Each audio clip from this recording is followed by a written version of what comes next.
সুনীল গঙ্গোপাধ্যায় লিখেছিলেন, মানুষ শব্দটাতে কোনো কাঁটাতারের বেড়া নেই, তবে শব্দে না থাকলেও দুটো সার্বভৌম দেশের সীমান্তে কাঁটাতার থাকবেই এবং সেটা থাকা জরুরিও। কিন্তু সেই কাঁটাতার বসানোর প্রক্রিয়াকেই যেভাবে বাংলাদেশ প্ররোচনার হাতিয়ার করে তুলতে চাইছে তা অত্যন্ত বিপজ্জনক। সেই উদ্বেগ থেকেই আজ প্রথম প্রশ্ন। এবার সরাসরি সীমান্তে প্ররোচনা বাংলাদেশের। মালদায় বিএসএফের কাঁটাতারের বেড়া দিতে বাঁধা বিজিবি। প্রতিবাদে মালদা সীমান্তে উঠল জয় শ্রীরাম আর বন্দে মাতরম স্লোগান। ভারত বিদ্বেষকে চাগিয়ে ক্ষমতায় টিকে থাকতে চাইছেন মোহাম্মদ ইউনূস। দ্বিতীয় প্রশ্ন। এখনো বহু জায়গায় খোলা সীমান্ত, ফেন্সিং হলে সমস্যা হবে জঙ্গি অনুপ্রবেশে, আটকে যাবে গরু পাচার, জাল নোট, মাদক ও অস্ত্রের বেআইনি কারবার। সেই কারণেই কি ভারত কাঁটাতার বসানোয় গায়ে কাঁটা বিঁধছে বাংলাদেশে? তৃতীয় প্রশ্ন থাকবে, কেন্দ্রের মদতে লোক ঢোকাচ্ছে বিএসএফ। আগেই বলেছিলেন মমতা বন্দ্যোপাধ্যায়, জ্ঞান না দিয়ে কাঁটাতারের জন্য জমি দিন, পাল্টা শুভেন্দু অধিকারী। রাজনৈতিক তরজা পেরিয়ে আর কবে শেষ হবে কাঁটাতার বসানোর এই জরুরি কাজটা? চতুর্থ প্রশ্ন, ঠিকানা আছে লোক নেই। উল্টোডাঙ্গার ঠিকানায় লেখা রয়েছে পঞ্চশায়ের পিনকোড। প্রতিদিন নতুন মোড় নিচ্ছে পাসপোর্ট জালিয়াতি। সাদা চোখেই যা ধরা পড়ার কথা, কেন ধরা পড়েনি পুলিশ ভেরিফিকেশনে? পুলিশের ওপরতলার একাংশ যুক্ত না থাকলে এই ব্যাপক জালিয়াতি কি আদৌ সম্ভব? পঞ্চম প্রশ্ন থাকবে, কুলতলিতে লোকালয়ে ঢুকলো রয়্যাল বেঙ্গল। জিনাত ফেরার পর পুরুলিয়া ও ঝাড়খণ্ড সীমানায় ফের মিলল বাঘের পায়ের ছাপ। আবার বাঘ পাঠিয়েছে ওড়িশা, বলছেন ক্ষুব্ধ মুখ্যমন্ত্রী। হাস্যকর কথা কটাক্ষ বিরোধী দলনেতার। সবশেষে এবার কি দক্ষিণ রায়ের বাহনের পিঠে সওয়াল হলো তৃণমূল আর বিজেপির তরজা? তবে শুরুতেই দেখাবো মালদার বৈষ্ণবনগর সীমান্তে বিএসএফকে কাঁটাতার দিতে বাধা দিল বর্ডার গার্ড বাংলাদেশ। মুহূর্তে এলাকায় ছড়ালো উত্তেজনা, দেখুন।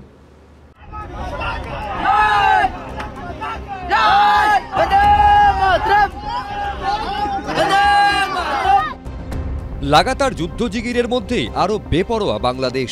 প্রথমে যুদ্ধের মহড়া, তারপর ভারত বাংলাদেশ সীমান্তে উস্কানি।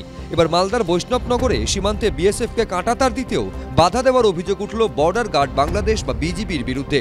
ভাইরাল ভিডিওয়ে দেখা যাচ্ছে সীমান্তে দুদেশের স্থানীয়রা বাঁশ কাস্তে হাতে জমায়েত করেছে। দুপ্রান্ত থেকে উঠল স্লোগান।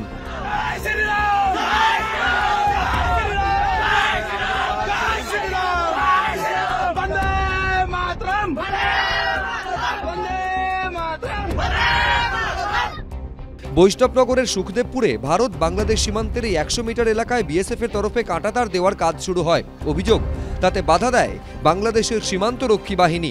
ভারতীয় ভূখণ্ডকে বিতর্কিত এলাকা বলে দাবি করে তারা। এরপরই উত্তপ্ত হয়ে ওঠে গোটা এলাকা। বিএসএফ এর তরফ থেকে কিন্তু এখানে বাড়তি ফোর্স মোতায়েন করা হচ্ছে। কারণ হচ্ছে এখানে কিন্তু সীমান্তে কাঁটাতার দেওয়াকে কেন্দ্র করে এই এলাকা উত্তপ্ত হয়ে রয়েছিল। বিজিবি এবং বিএসএফ কার্যত সংঘাতের পরিস্থিতি তৈরি হয়েছিল। এখানে 100 মিটার এলাকা প্রায় কাঁটাতারহীন অবস্থায় রয়েছে। সেই এলাকায় কাঁটাতার দেওয়ার কাজ চলছিল। সেই সময় বিজিবির তরফ থেকে বাধা দেওয়া হয়। এটার মধ্যে প্রভোকেশন তো একটা আছেই, কারণ ওরা চাইছে প্রভোগ করতে আমাদের, যাতে আমরা এমন কিছু করে বসি যেটা ওরা চারদিকে তার একটা ফায়দা তুলতে পারে। এই যে দেখো, এত বড় রাষ্ট্র আমাদের উপরে কিভাবে অত্যাচার করছে, এ ধরনের হতে পারে। শেষ অবধি চাপের মুখে পিছু হটতে বাধ্য হয় বর্ডার গার্ড বাংলাদেশ। বিজিবির তরফ থেকে দাবি করা হয় যে ভারত যেখানে কাঁটাতার দিচ্ছে সেই সীমান্ত তাদের রয়েছে ভূখণ্ড, তাদের কিন্তু বিএসএফ এর তরফ থেকে ফ্ল্যাগ মিটিং করে রীতিমতো কিন্তু দেখিয়ে দেওয়া হয়, মানচিত্র থেকে দেখিয়ে দেওয়া হয় যে এই যে এলাকা সেই এলাকা কিন্তু ভারতীয় ভূখণ্ডের মধ্যে পড়ে। এটা আমাদের বাংলাদেশ বর্ডার, ওই পাশে বাংলাদেশ দেশ আছে। বাংলাদেশ দেশেরা আমাদের দেশে যে তারবন্দি করবে বা তারবাড়া করবে, সেই তারবাড়াটা করতে দিচ্ছে না। অনেক বাংলাদেশের ফৌজ ওরা বাধা দিচ্ছে। তাই আমরা ইন্ডিয়ার মানুষ, ভারতবর্ষের মানুষ চেষ্টা করছি, এটা আমরা চাই ওটা দিয়ে তার বাড়াও। এ নিয়ে শুভেন্দু অধিকারী সোশ্যাল মিডিয়ায় লিখেছেন, how is the josh? High sir. Border guard Bangladesh সদস্যরা বাখরাবাদ গ্রাম পোস্টে বর্ডার ফেন্সিং প্রক্রিয়া চলাকালীন হস্তক্ষেপ করার চেষ্টা করলে উত্তেজনা ছড়িয়ে পড়ে। সঙ্গে সঙ্গে এলাকার স্থানীয় ভারতীয় নাগরিকরা এবং বিএসএফ তাদের ভয় দেখায় এবং তাদের উপলব্ধি করে যে জাতীয় নিরাপত্তার ক্ষেত্রে কোনো উপদ্রব সহ্য করা হবে না। মালদার জেলা শাসক জানিয়েছেন সমস্যা মিটে গিয়েছে, ফের কাঁটাতার দেওয়ার কাজ শুরু হয়েছে। করুণাময় সিংহ, অর্ণ মুখোপাধ্যায়, সত্যজিৎ বৈদ্য, এবিপি আনন্দ। দুটো স্বাধীন সার্বভৌম প্রতিবেশী দেশের মধ্যে যত সুসম্পর্কই থাক, সীমান্ত স্পষ্টভাবে চিহ্নিত থাকবে এবং সীমান্তে কাঁটাতারের বেড়া থাকবে, এটাই তো স্বাভাবিক। দেখুন, ভারত বাংলাদেশের মধ্যে দীর্ঘ সীমান্তে কাঁটাতারের বেড়া দেয়া একটা বহু প্রতীক্ষিত, বহু আলোচিত এবং অত্যন্ত জরুরি বিষয়। সেই স্বাভাবিক এবং জরুরি বিষয়টা করতে গিয়ে যদি সংঘাতের পরিস্থিতি সৃষ্টি হয় এবং ভারতের বিএসএফের মুখোমুখি দাঁড়িয়ে পড়ে বর্ডার গার্ড বাংলাদেশ, তাহলে সেটা নজিরবিহীন তো বটেই। তাই প্রশ্ন উঠবে, কেন কাঁটাতারের বেড়ায় আপত্তি? পাচারে বাধা পেতে হবে বলে, নাকি জঙ্গি ঢোকাতে অসুবিধা হবে বলে? এই প্রশ্ন দিয়েই শুরু করব আজকের অনুষ্ঠান অধ্যাপক রাজগোপাল চক্রবর্তীকে দিয়ে। অধ্যাপক চক্রবর্তী, যে সীমান্তে অনুপ্রবেশের সমস্যা আছে সেখানে নিঃসন্দেহে অতি জরুরি পদক্ষেপ হচ্ছে কাঁটাতার দেয়া, এবং বাংলাদেশের তাতে তো আপত্তি থাকার কথা নয়, ইউনূস সরকারের গাত্রদাহ হওয়ার কোনো কথা নয়। ঠিক এইখানে প্রশ্নটা, অনেকে বলছেন যে অনেকগুলো দোকান বন্ধ হয়ে যাবে, ড্রাগ পাচার, অস্ত্র পাচার, গরু পাচার, জঙ্গি যাতায়াত, এমনকি হিউম্যান ট্রাফিকিং মানে মানুষ পাচার। ঠিক এইখান থেকে অধ্যাপক চক্রবর্তী, আপত্তির মূল কারণ কি এটা? নয়তো এই তো একটা স্বাভাবিক রুটিন বিষয়, এখানে এই ঝঞ্ঝাট ঝামেলা হবে কেন? দেখুন, বাংলাদেশ যেটা চাইছে ভারতকে একটা লম্বা যুদ্ধের মধ্যে নিয়ে আসা, ভারত যুদ্ধে ঢুকে পড়ুক, এটাই ওরা চাইছে। নানানভাবে ভারতকে উত্ত্যক্ত করছে। যুদ্ধের মহড়া আমরা দেখলাম, তার কি মানে ভারতের কাছে আমি জানি না। পরিষ্কার উত্ত্যক্ত করা, তুমি যুদ্ধ শুরু করে দাও।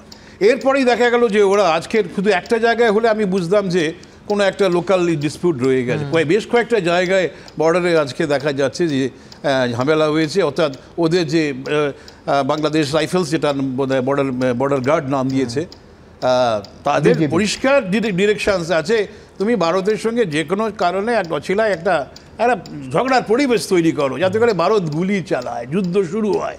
তাহলে হবে কি, এই যুদ্ধ যদি একবার শুরু হয় বা যদি এই জায়গায় যদি কোনো ঝামেলা শুরু হতে থাকে, মানে সীমান্ত এলাকা ভিত্তিক, তাহলে এটা অনেক দিন ধরেই চলবে। এটাই হচ্ছে লক্ষ্য, ভারতবর্ষকে একটা দীর্ঘ মেয়াদী। এই যুদ্ধজীবীদের কি একটা কারণ যে বাংলাদেশের যে অভ্যন্তরীণ সমস্যা সেখান থেকে নজর ঘোরানো? নয়তো মোহাম্মদ ইউনূস হঠাৎ করে এই যুদ্ধ মহড়া এবং তারপরে বলা যে সমস্ত পরিস্থিতির জন্য তৈরি থাকতে হবে, এ তো যুদ্ধজিগির তোলা। যুদ্ধ দিঘির, কেননা উনি জানেন যে বাংলাদেশের যা সমস্যা আছে সে সমস্যা মেটানোর ক্ষমতা ওনার নেই। উনি, আমাদের আশা ছিল একজন শান্তিকামী মানুষ, শান্তির নোবেল প্রাইজ পেয়েছেন জন্য আমরা বলতেই পারি, সে লোকটা সেখানে দারিদ্র্য দূর করবেন, যাবতীয় সমস্যা আছে সেগুলোর দিকে তাকাবেন। সেই দিকে না তাকিয়ে ওনার কাজ হচ্ছে যে মৌলবাদকে ছড়িয়ে, ভারত বিদ্বেষীকে চারিদিকে ছড়িয়ে দিয়ে বাংলাদেশের উগ্র জাতীয়তাবাদ তৈরি করা এবং সেই উগ্র জাতীয়বাদ তৈরি করে তার ফসল তোলা। হয়তো উনি ভাবছেন যে নির্বাচন যদি এখন হয় হয়তো বিএনপি এসে যাবে, কিছুদিন পরে যদি নির্বাচন হয় এই উগ্র জাতীয়তাবাদের মাসুল উনি তুলবেন, সেই দিকেই উনি যাচ্ছেন। কিন্তু জানেন না, এই যে বাংলাদেশ আমাদের সীমান্ত, যেটা আপনি প্রথমে প্রশ্ন করলেন, বেনিফিশিয়ারি তো বাংলাদেশই হতো, এখান থেকে গরু যেত, তো বেনিফিশিয়ারি তো তারাই, যে সমস্ত জিনিসপত্র যেত, হ্যাঁ, বাজার দরে থেকে কম দামে ওরা জিনিসপত্র পেত, বুঝতে পারছেন? সুতরাং ওদের বক্তব্য জানায় এইগুলো করা মানেই তো ভারত তো আরও ব্যবস্থা নেবে, ওদের যে স্মাগলিংটা তো আরও আটকে যাবে, সুতরাং ওরা আর্থিক ঝামেলা হতে পারে, তা সত্ত্বেও এই ধরনের রিস্ক নিচ্ছে। উদ্দেশ্য একটাই, উগ্র জাতীয়তাবাদ, মৌলবাদকে তৈরি করা। ওরা ভাবছে এর বাইরে কিছু নেই, পেছনে কিন্তু মদত আছে, একটা তো ISI এর মদত আছে, আর একটা আমার ধারণা হয়েছে চীনেরও একটা মদত রয়েছে, যে ভারতকে যদি একটা লম্বা এই যুদ্ধের মধ্যে যদি আটকে দেওয়া যায় তাহলে ভারতীয় অর্থনীতির উপর একটা ব্যাপক চাপ পড়তে পারে। আপনি দেখুন যে আমরা অনেক সময় ভাবি যে এই বাংলাদেশের সঙ্গে ভারতের যুদ্ধের ওই তো সামান্য ব্যাপার, ওদের আমাদের পাওয়ার ইন্ডেক্সে 4-এ আছি, ওরা 37-এ আছে। কিন্তু যদি দেখেন রাশিয়া 2 নম্বর, ইউক্রেন 18 নম্বর, 3 বছর লড়াই দিয়ে যাচ্ছে এবং তার একটা মারাত্মক ফল কিন্তু রাশিয়ার উপর রয়েছে। ওটা চাইছে ভারতকে এই ধরনের চাপে ফেলে দেওয়া যাক, এটাই হচ্ছে চীনের লক্ষ্য, এটাই হচ্ছে ISI এর লক্ষ্য। এই ইউক্রেনের পেছনে ন্যাটো রয়েছে। আমি বলছি ব্রিগেডিয়ার দেবাশিস দাসের কাছে আসব, তার আগে আরেকটু প্রেক্ষিতটা বিচার করি। কোন প্রেক্ষিতে এই আলোচনা এবং এই সীমান্ত নিয়ে মুখোমুখি একটা সংঘাতের পরিস্থিতি তৈরি হওয়া? ব্রিগেডিয়ার দাস, হিন্দুদের ওপর এক নাগাড়ে অত্যাচার চলছে এবং তাতে একটু ছেদ পড়ছে না। লক্ষ্য করুন, আজকে সুদেব হালদার নামে এক তরুণ ব্যবসায়ী, মাত্র 27 বছর বয়স, তাকে নৃশংসভাবে কুপিয়ে খুন করে মাঠে তার প্রাণহীন দেহ পাওয়া গেল। আমি বলছি, স্থানীয়রা বলছেন শুধুমাত্র হিন্দু হওয়ার অপরাধে। বাংলাদেশের ঝালকাঠিতে এই ঘটনা ঘটেছে, সেখানে সংখ্যালঘু হিন্দুদের বক্তব্য যে একেবারে বার্তা দেয়া হচ্ছে যে হিন্দুরা বাংলাদেশ ছাড়ো। অধ্যাপক চক্রবর্তী যা বলছিলেন, মানে বিএসএফকে কাঁটা দিচ্ছি না একদিকে, অন্যদিকে হিন্দুদের লুট করছি, খুন করছি একটাই ডিজাইনে, যে বাংলাদেশকে একটা ইসলামিক রাষ্ট্র হিসেবে আমি এস্টাবলিশ করতে চাইছি, দ্বিতীয় পাকিস্তান হবে, হিন্দু শূন্য হবে। একেবারে ধারাবাহিকভাবে ঘটনা ঘটে চলেছে একটার পর একটা। দেখুন, যখন বাংলাদেশে এই ঘটনাটা ঘটে, শেখ হাসিনা ইন্ডিয়াতে চলে যাওয়া এবং তারপরে একটা সরকার তৈরি হয়, এটা একটা জগা খিচুড়ি সরকার হয়। এতে খুব দ্রুত যে ভ্যাকুমটা তৈরি হয়েছিল সেটা বিএনপি না নিতে পেরে নিয়েছে জামাত, এবং তার সাথে ডিপ স্টেট তো আছেই আমেরিকার, এবং তার একজন সর্বোচ্চ পদে বসে আছেন। এবার হিজবুত তেহরির বলে একটা দল আছে, 30টা দেশে ব্যান, কিন্তু মানে Russia, China, America, Bangladesh, Pakistan সব জায়গায় দেশে ব্যান। এবং তাদের কিন্তু এক একটা কনফারেন্স হয়, তাদের 40টা করে কান্ট্রির লোকেরা রিপ্রেজেন্ট করে তাদের কনফারেন্সে। এবং সেই হিজবুত তেহরিরের যে ফাউন্ডার ঢাকা বিশ্ববিদ্যালয় থেকে ফাউন্ড করেছিলেন 2000 সালে, 2009 সালে ব্যান্ড হয়। এবং এনার সময় আগের গভর্নমেন্ট না, হাসিনা না, খালেদা জিয়ার সময় উনি ফাউন্ড হন। এবার উনি আজকে বাংলাদেশের হোম সেক্রেটারি, ইনারা বানান একদম। আচ্ছা, মেহফুজ আলম তিনি একটি বিতর্কিত ম্যাপ পোস্ট করলেন। দেখুন, আপনি কথা বলছি, মিডিয়া কথা বলছে, সেটা কিন্তু ধর্তব্যের মধ্যে না। Mahfuz Alam is part of the government, উপদেষ্টার উপদেষ্টা, এবং আমেরিকাতে গিয়ে ওনাকে পরিচয় করে দেয় the brain behind the operation. তিনি একটি ম্যাপ দিলেন, ভারত একটু ভ্রুকুটি করলো, ম্যাপটা গায়েব হয়ে গেল।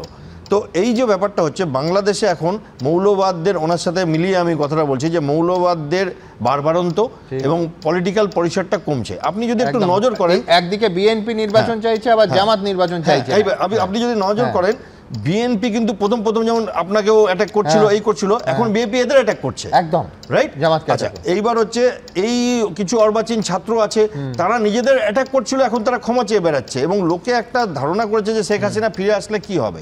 এবার আর মূল্যবৃদ্ধি, এই সব কিছুর দিকে নজর হটাতে একমাত্র উপায় হচ্ছে যদি একটা যুদ্ধজিগির তোলা যায়। কারণ এই যে বিএসএফ এর লোকগুলো, দেখুন, বিএসএফ এর সাথে বিজিবির meetings, flag meeting, joint patrolling, sector level meeting সব হয়, এবং এই ঘটনাগুলো হয়। কিন্তু এই যে একটা মানে দেখুন, আপনি যদি ইউটিউবে দেখেন না এই বিএসএফ এর ইনসিডেন্টে, লোকেরা পুরো কমেন্টস দেখুন, বাংলাদেশের যে ইউটিউব ভিডিওসগুলো, তারা কি আনন্দ করছে। তারপরে আবার ওই ভদ্রলোক মেজর ডালিম আবার একটা বিশাল ইউটিউব ভিডিও দিয়েছে, সরাসরি ভারত বিদ্বেষ, হ্যাঁ, এবং 71 সেই রাজাকারদের সেন্টিমেন্ট। এইখানে একটা কথা বলবো, কিন্তু সেটা একটা খুব ইন্টারেস্টিং।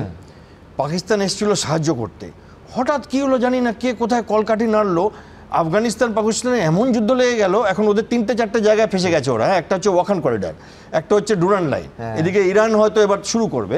কেউ কলকাঠি নেড়েছে, ভালো হচ্ছে, তাহলে খুবই ভালো। আরাকান আর্মিও ঠিক সময়, একদম এতদিন তো ঘুমিয়েছিল, হ্যাঁ, একদম ঠিক সময় করে দিল, অনেকটা নাকি ঢুকেও এসেছে, এবং অনেকটা ঢুকে এসছে। এবং আপনি জানেন কিনা জানি না, সেন্ট মার্টিন আইল্যান্ড একটা বিরাট টুরিস্ট স্পট বাংলাদেশের, ওটা এখন ব্যান্ড। এখন 1000টা টুরিস্ট যেতে পারে দিনে, আগে হাজার যেত। আস্তে আস্তে ওই জায়গাটা খালি করা হচ্ছে আর কি। হ্যাঁ, তো এই পুরো ইন্টারেস্টিং ব্যাপারটাতে একটা খুব ভালো যে ভারত সরকার, আমরা না, ভারত সরকার এবং এই বিএসএফ যারা বর্ডারে আছে, তারা কিন্তু তাদের ধৈর্যের পরীক্ষা দিয়ে যাচ্ছে। হ্যাঁ, যে ঠিক আছে, যেদিন যুদ্ধ হবে আমরা যুদ্ধটা লড়বো, বাকি তোমরা এগুলো করছো, হুমকি দিচ্ছ, তোমাদের নানান রকম গভর্নমেন্টের লোকেরা হুমকি দিচ্ছে, আবার তারাই ঘুরে ফিরে আবার একটা হাসিনার, মানে আমি কিন্তু কোনোভাবে হাসিনাকে সমর্থন করি না, আমি মনে করি উনি স্বৈরাচারী শাসন করতেন। হ্যাঁ, কিন্তু তবু এখন যেটা হবে সেটাতে ভারত, মানে একজন কিন্তু প্লেয়ার আছে বাংলাদেশে যে এখনো তার পাত্তাটা খোলেনি, সেটা হচ্ছে বাংলাদেশ আর্মি, বিগ প্লেয়ার। এবার কি হচ্ছে, আপনি যদি দেখেন, পরপর প্রথম আলোতে আর্মি চিফ একটা ইন্টারভিউ দিলেন, তারপরে 55 ডিভিশনের মিটিংয়ে ইউনুস একটা স্পিচ দিলেন। কালকে আপনি দেখেছেন কিনা জানি না, ওনাদের একজন আছেন, ওনার নাম হচ্ছে নুরুল কবির, খুব ফেমাস বয়স্ক সাংবাদিক, বিখ্যাত। ওনার সাথে ইউনুসের একটা ইন্টারভিউ হলো, ইউনুস পুরো সারেন্ডার করে দিলেন, আই এম ফেল্ড, মানে উনি এখন এক্সিট খুঁজছেন, লোকে বলছে, দুষ্টু লোকেরা বলছে উনি এখন মানে পালাবার পথ খুঁজছেন। এবার এই জামাত আর এই যে হিজবুত তেহরির, এরা যদি আসে, ইট উইল বি ডিফিকাল্ট আমাদের জন্য। তখন আমাদের কাছে সামরিক ছাড়া কোনো, কারণ এরা বোঝে না দাদা, আমি সত্যি কথা আপনাকে বলছি, অনেক জায়গায় দেখেছি এদেরকে, এরা বোঝে না, এরা একটা কথা বোঝে, শক্তি।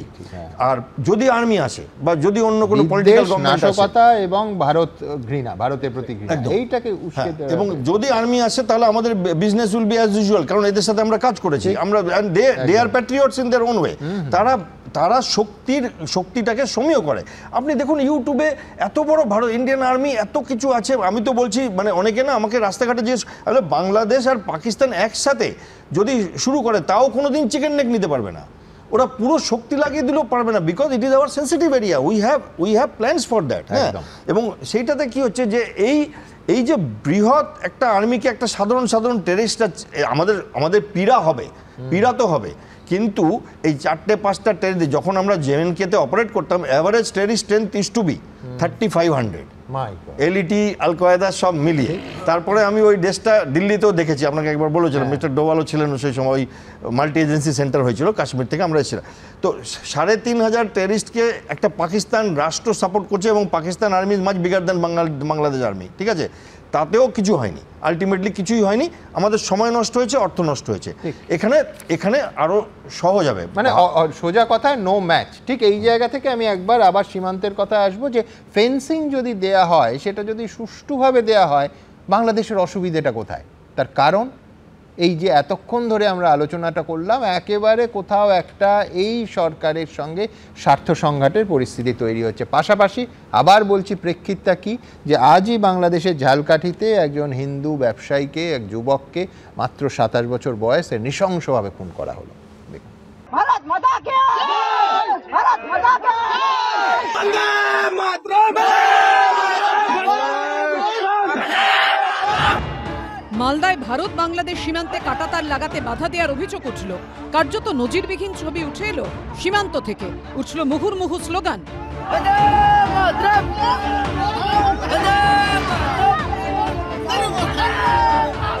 বাংলাদেশে এখনো কিন্তু প্রচুর মানুষ যারা কাঁটাতারের ওপারে, বাংলাদেশে প্রচুর মানুষ জমায়েত হয়ে আছেন, বিজিবি সেখানে রয়েছে, এপারে একদিকে যেমন সীমান্ত পাহারা দিচ্ছেন বিএসএফ, তেমনি প্রচুর ভারতীয় মানুষ তারা কিন্তু এখানে উপস্থিত হয়েছেন, এবং দুদেশের তরফ থেকে কিন্তু স্লোগান শাউটিং চলছে।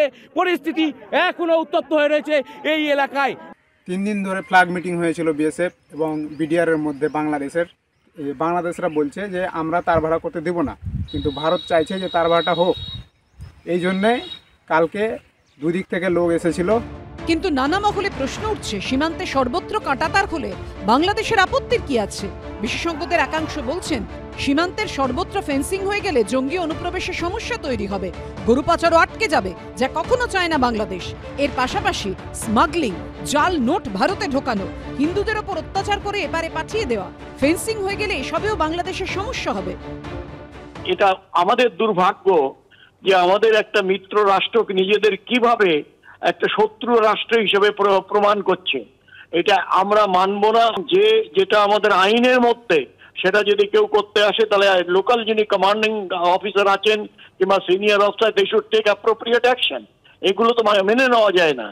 সুতরাং তারা যেন মনে না করে যে খালি বিএসএফই আছে। যখন দেশের এই ধরনের হবে, পুরো ভারতবর্ষ এক হয়ে ওদের আবার বুঝিয়ে দেবে যে ভারতবর্ষ অন্যায় সহ্য করবে না। ইউনূস সরকার যে কোনোভাবেই চায় না গরু পাচার বন্ধ হোক, তা সম্প্রতি বাংলাদেশের অন্তর্বর্তী সরকারের উপদেষ্টার কথা থেকে স্পষ্ট হয়ে গেছে। এই গরু চোর ব্যতীত, আমি বলবো এগুলির গরু চোর এইগুলি, এই ক্ষেত্রে যদি অন্য কোনো রকমের ক্ষেত্রে আমরা কিন্তু সীমান্তে কোনো রকমের ছাড় দেব না। কোন দেশের স্বরাষ্ট্র উপদেষ্টার পক্ষে এমনটাও বলা সম্ভব? এ তো প্রকাশ্যে গরুচোরদের হয়ে সওয়াল করা। ইউনূস সরকার কি তাহলে গরুচোরদের সরকার? এরই মধ্যে বাংলাদেশের ঝালকাঠিতে এক হিন্দু যুবককে নৃশংসভাবে খুন করা হয়েছে। রক্তাক্ত, মাথা থেতলানো অবস্থায় উদ্ধার করা হয়েছে তার মৃতদেহ। মৃতের নাম সুদেব হালদার। আজ বাংলাদেশের ঝালকাঠিতে সকালবেলা সুদেব হালদার নামে এক মোবাইল দোকান ব্যবসায়ীকে গলা কেটে হত্যা করা হয়েছে। সুদেব হালদারকে খুন করা হয়েছে শুধুমাত্র সে ধর্মে হিন্দু বলে। এভাবে হিন্দুদেরকে খুন করে বাংলাদেশের হিন্দুদেরকে একটা মেসেজ দেওয়া হচ্ছে। বর্তমান অবৈধ ইউনূস প্রশাসনের মাধ্যমে এই মেসেজটা আসছে যে হিন্দুরা এদেশে থাকতে পারবে না। বঙ্গবন্ধু মুজিবুর রহমানের খুনি মেজর ডালিম আত্মগোপন থেকে সামনে আসছে, ভারতের বিরুদ্ধে বিষোদ্গার করছে, মুজিবুর রহমানের খুনকে যুক্তিযুক্ত আখ্যা দিচ্ছে। বাংলাদেশে একের পর এক হিন্দু খুন হচ্ছে, এর শেষ কোথায়? করুণাময় সিংহ, উজ্জ্বল মুখোপাধ্যায় ও দীপক ঘোষের রিপোর্ট, এবিপি আনন্দ। দেখুন, এই প্রবণতা এখন বলে নয়, এই প্রবণতা বহুদিনের, এবং এই প্রবণতায় এখনকার ইউনূস সরকারের আগে যে হাসিনা সরকার, তারাও কিন্তু প্রকাশ্যে একাধিকবার বলেছিল। একটা ছোট্ট উদাহরণ আপনাদের সামনে রাখি। 2020 সালের ডিসেম্বর মাসে নরেন্দ্র মোদী এবং বাংলাদেশের তৎকালীন প্রধানমন্ত্রী শেখ হাসিনার ভিডিও কনফারেন্স হচ্ছে। তো ওই ভিডিও কনফারেন্সের মধ্যে বাংলাদেশের তৎকালীন বিদেশমন্ত্রী এ.কে আব্দুল মোমেন তিনি বলছেন, কোট আনকোট, আমাদের কিছু দুষ্টু ব্যবসায়ী বর্ডারের ভিতরে বেআইনিভাবে ঢুকে যায়, তারা বন্দুক নিয়ে যায়, লক্ষ্য করুন শব্দগুলো, বন্দুক নিয়ে যায় এবং গোলাগুলিও করে, এমনকি বোমাও নিয়ে যায়। কাজেই ওটা একতরফা দোষ নয়, তখন বিএসএফ গুলি চালাতে বাধ্য হয়।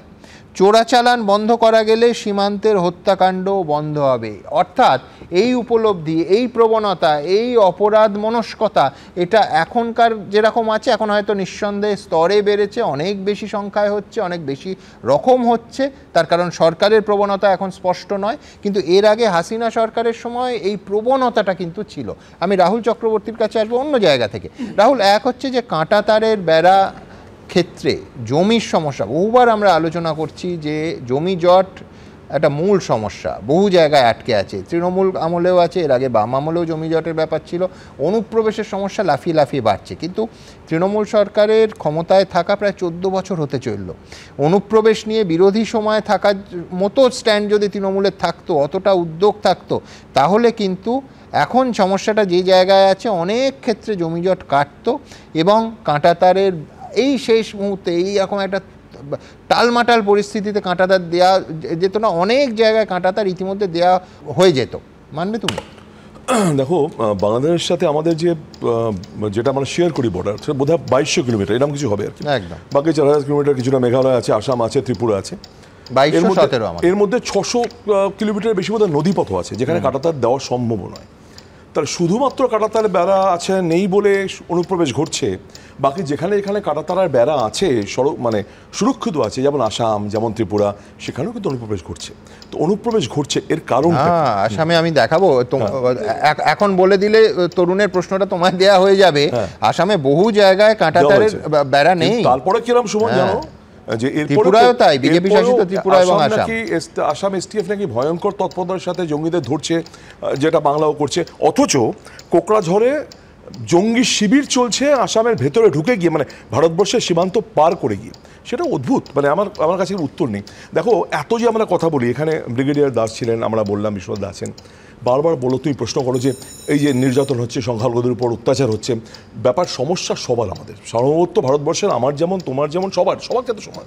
কিন্তু দেখো, এত কিছু করার পরও ভারত সরকারের যখন স্বরাষ্ট্র সচিব ওদেশে যায়, ওদেশে যাওয়ার পর বিক্রম মিস্ত্রি গিয়ে বলে আমাদের সঙ্গে যে সম্পর্ক ছিল আগে এখনও সেটাই বজায় থাকবে, সম্পর্ক খারাপ হওয়ার কোনো অবকাশ নেই। তো আজকে যদি সেই যে উক্তি ভারত সরকারের, সেটা কি কোনো প্রেরণা যোগায় না বাংলাদেশকে সেটা কি প্রভোগ করে না যে আজকে ভারত সরকারের সেই জায়গায় নির্লিপ্ত এবং এত কিছু হওয়ার পরে, এত সংখ্যালঘু অত্যাচার হওয়ার পরে ভারত সরকারের স্বরাষ্ট্রসচিব বাংলাদেশে গিয়ে, হাইকমিশনে টাকা হয়নি, উনি নিজে বাংলাদেশে গেছেন, গিয়ে বলে এসেছেন আমাদের যে সম্পর্ক ছিল যেরাম ছিল সেরামই থাকবে। এর উত্তর আমি জানি না সুমন, কেন এই উত্তর ভারত সরকার। কিন্তু তোমার প্রথম পার্টে তুমি অনুপ্রবেশের কথা বললে, এখন তৃণমূল বলে যে বিএসএফ এর দায়, কিন্তু 2014 সালে মুখ্যমন্ত্রী যখন এই অনুপ্রবেশকারীদের চিহ্নিত করার কথা বলে, তখন তো পুলিশ উদ্যোগী হয়েছিল, অর্থাৎ দায় রাজ্যেরও আছে, বিএসএফ এর তো মূল দায়। আমি অস্বীকার করছি না। মূল কথা কি জানো, যেভাবে মমতা বন্দ্যোপাধ্যায়কে দাগিয়ে দেওয়া হচ্ছে, মানে মনে হচ্ছে মমতা বন্দ্যোপাধ্যায় রাজ্য পুলিশ লাঠিসোঁটা নিয়ে অরক্ষিত জায়গায় বর্ডার সিকিউরিটিকে বাদ দিয়ে সীমান্ত বাধা দেবে, ব্যাপারটা সেরকমই। অনুপ্রবেশ হচ্ছে, আজকে দাঁড়িয়ে স্বরাষ্ট্র মন্ত্রক থেকে একটা কথা বলা হয়েছে, বর্ডার সিকিউরিটি নিয়ে বারবার অ্যামেন্ড করা হয়েছে, এই আউটপোস্টগুলো দূরত্ব কমানো হয়েছে, বারবার আলোচনা হয়েছে, বাজেটে কথা উঠেছে এবং ওখানে লাইট লাগানোর কথা হয়েছে, সিসিটিভির কথা উঠেছে। আজ অবধি কিন্তু আমি বলছি যে তুমি দিল্লি পুলিশ ম্যাপ দিয়ে দেখিয়েছে কিভাবে অনুপ্রবেশ হচ্ছে। আজ অবধি রাজ্য পুলিশ স্বরাষ্ট্র মন্ত্রকের অধীনে, রাজ্য পুলিশ বা স্বরাষ্ট্র মন্ত্রক একসঙ্গে কোনো জয়েন্ট মিটিং করেছেন? আজ অবধি যে এই যে জমি দেওয়া হচ্ছেন এই নিয়ে কোনো যোগাযোগ, একটা তুমি খবর দেখাতে পারবে? আমি বলছি আজকে স্বরাষ্ট্রই মনে করছে রাজ্য পুলিশকে নিয়ে বলবে আমি বলছি বিএসএফ এর তৎকালীন ডিজি বংশীধর শর্মা একেবারে স্পেসিফিক করে বলেছিলেন যে এর কোনো বার নেই, অর্থাৎ অনুপ্রবেশকারী রাজ্য পুলিশ চাইলেই ধরতে পারে। তার মানে হচ্ছে ধরা করলেই হলো। বিএসএফ কিন্তু কোনো বাধার দেয়াল তোলেনি। বিএসএফ এর দোষ দেবো না, কেন বলছি তোমাকে, আমরা যে সড়ক সুরক্ষিত আছি তার একটা বিরাট অংশ বিএসএফ পাহারা দিচ্ছে, নিশ্চয়ই তাই। কিন্তু যেখানে যেখানে অনুপ্রবেশ ঘটছে, আসামে ঘটছে, ত্রিপুরায় ঘটছে, মেঘালয়ে ঘটছে, বিএসএফ তাহলে লোক ঢোকাচ্ছে না, গুন্ডা ঢোকাচ্ছে না। তো সেই বিএসএফ সেখানে কি করছে, ঢুকছে কিভাবে? তাদের দায়িত্ব ছেড়ে দিয়ে এখন যদি সমস্ত দায়টা রাজ্য সরকার চাপিয়ে দেওয়া হয় এবং বারবার বলা হয় মমতা বন্দ্যোপাধ্যায় কেন করছেন না, রাজ্য পুলিশ কেন করছেন না, কয়েনের উল্টো দিকটা নিয়ে আমি তরুণের কাছে আসবো। সেটা হচ্ছে যে অনেকেরই ধারণা যে আসাম কিংবা ত্রিপুরায় বোধহয় এই খোলা সীমান্ত নেই, সব কাঁটাতার দেওয়া হয়ে গেছে। ব্যাপারটা মোটেই তা নয়। অসম সরকার একেবারে পরিষ্কার তথ্য দিয়ে জানিয়েছে যে অসমের সঙ্গে বাংলাদেশের 263 কিলোমিটার সীমান্ত আছে, তার 78% কাঁটাতার দেয়া আছে, বাকি জায়গায় নেই। 1, 2, আরেকটা বিজেপি শাসিত রাজ্যে আসি ত্রিপুরা, সেখানে 856 কিলোমিটারের মধ্যে প্রায় 48 কিলোমিটারে কোনো কাঁটাতারের বেড়া নেই, এবং দুটো রাজ্যেই বিজেপি ক্ষমতায়। এবং আমাদের রাজ্যে একাধিক কেস কিংবা দিল্লি পুলিশের, সেটা নিঃসন্দেহে আসাম এবং ত্রিপুরা দিয়ে ঢুকেছে। আমাদের এই উত্তরবঙ্গের যিনি গোটা পরিবার নিয়ে চলে এসেছিলেন তার কেসও। কিন্তু আমি তরুণের কাছে ঠিক এটা নিয়েই আসবো, অর্থাৎ জমিজট এবং তৃণমূলের ভূমিকার বাইরেও একটা অংশ খোলা এবং সেখান দিয়ে ঢুকছে। এটা দিল্লি পুলিশ, কেন্দ্রীয় স্বরাষ্ট্র মন্ত্রকের অধীনে যে দিল্লি পুলিশ প্রেস কনফারেন্স করে দেখিয়েছে। এটা ফ্যাক্ট সুমনদা, যেমন নদীপথ এখানেও আছে, নদীপথ ওখানেও আছে। কিন্তু এইক্ষুনি আমি অনুপ্রেরণার কথা শুনছিলাম, আমার রাজ্যে অন্য কারোর অনুপ্রেরণা লাগে নাকি? ম্যাডাম, অনুপ্রেরণা থাকার পরেও প্রায় অন্য কারোর অনুপ্রেরণা লাগে। কেন বলছি? এটা অন্য মামলার সেন্সে আমি টানছি। ওবিসি মামলাটা আমাদের মনে আছে নিশ্চয়ই, ওবিসি মামলা জাজমেন্টটা পড়েছিল তোমরা।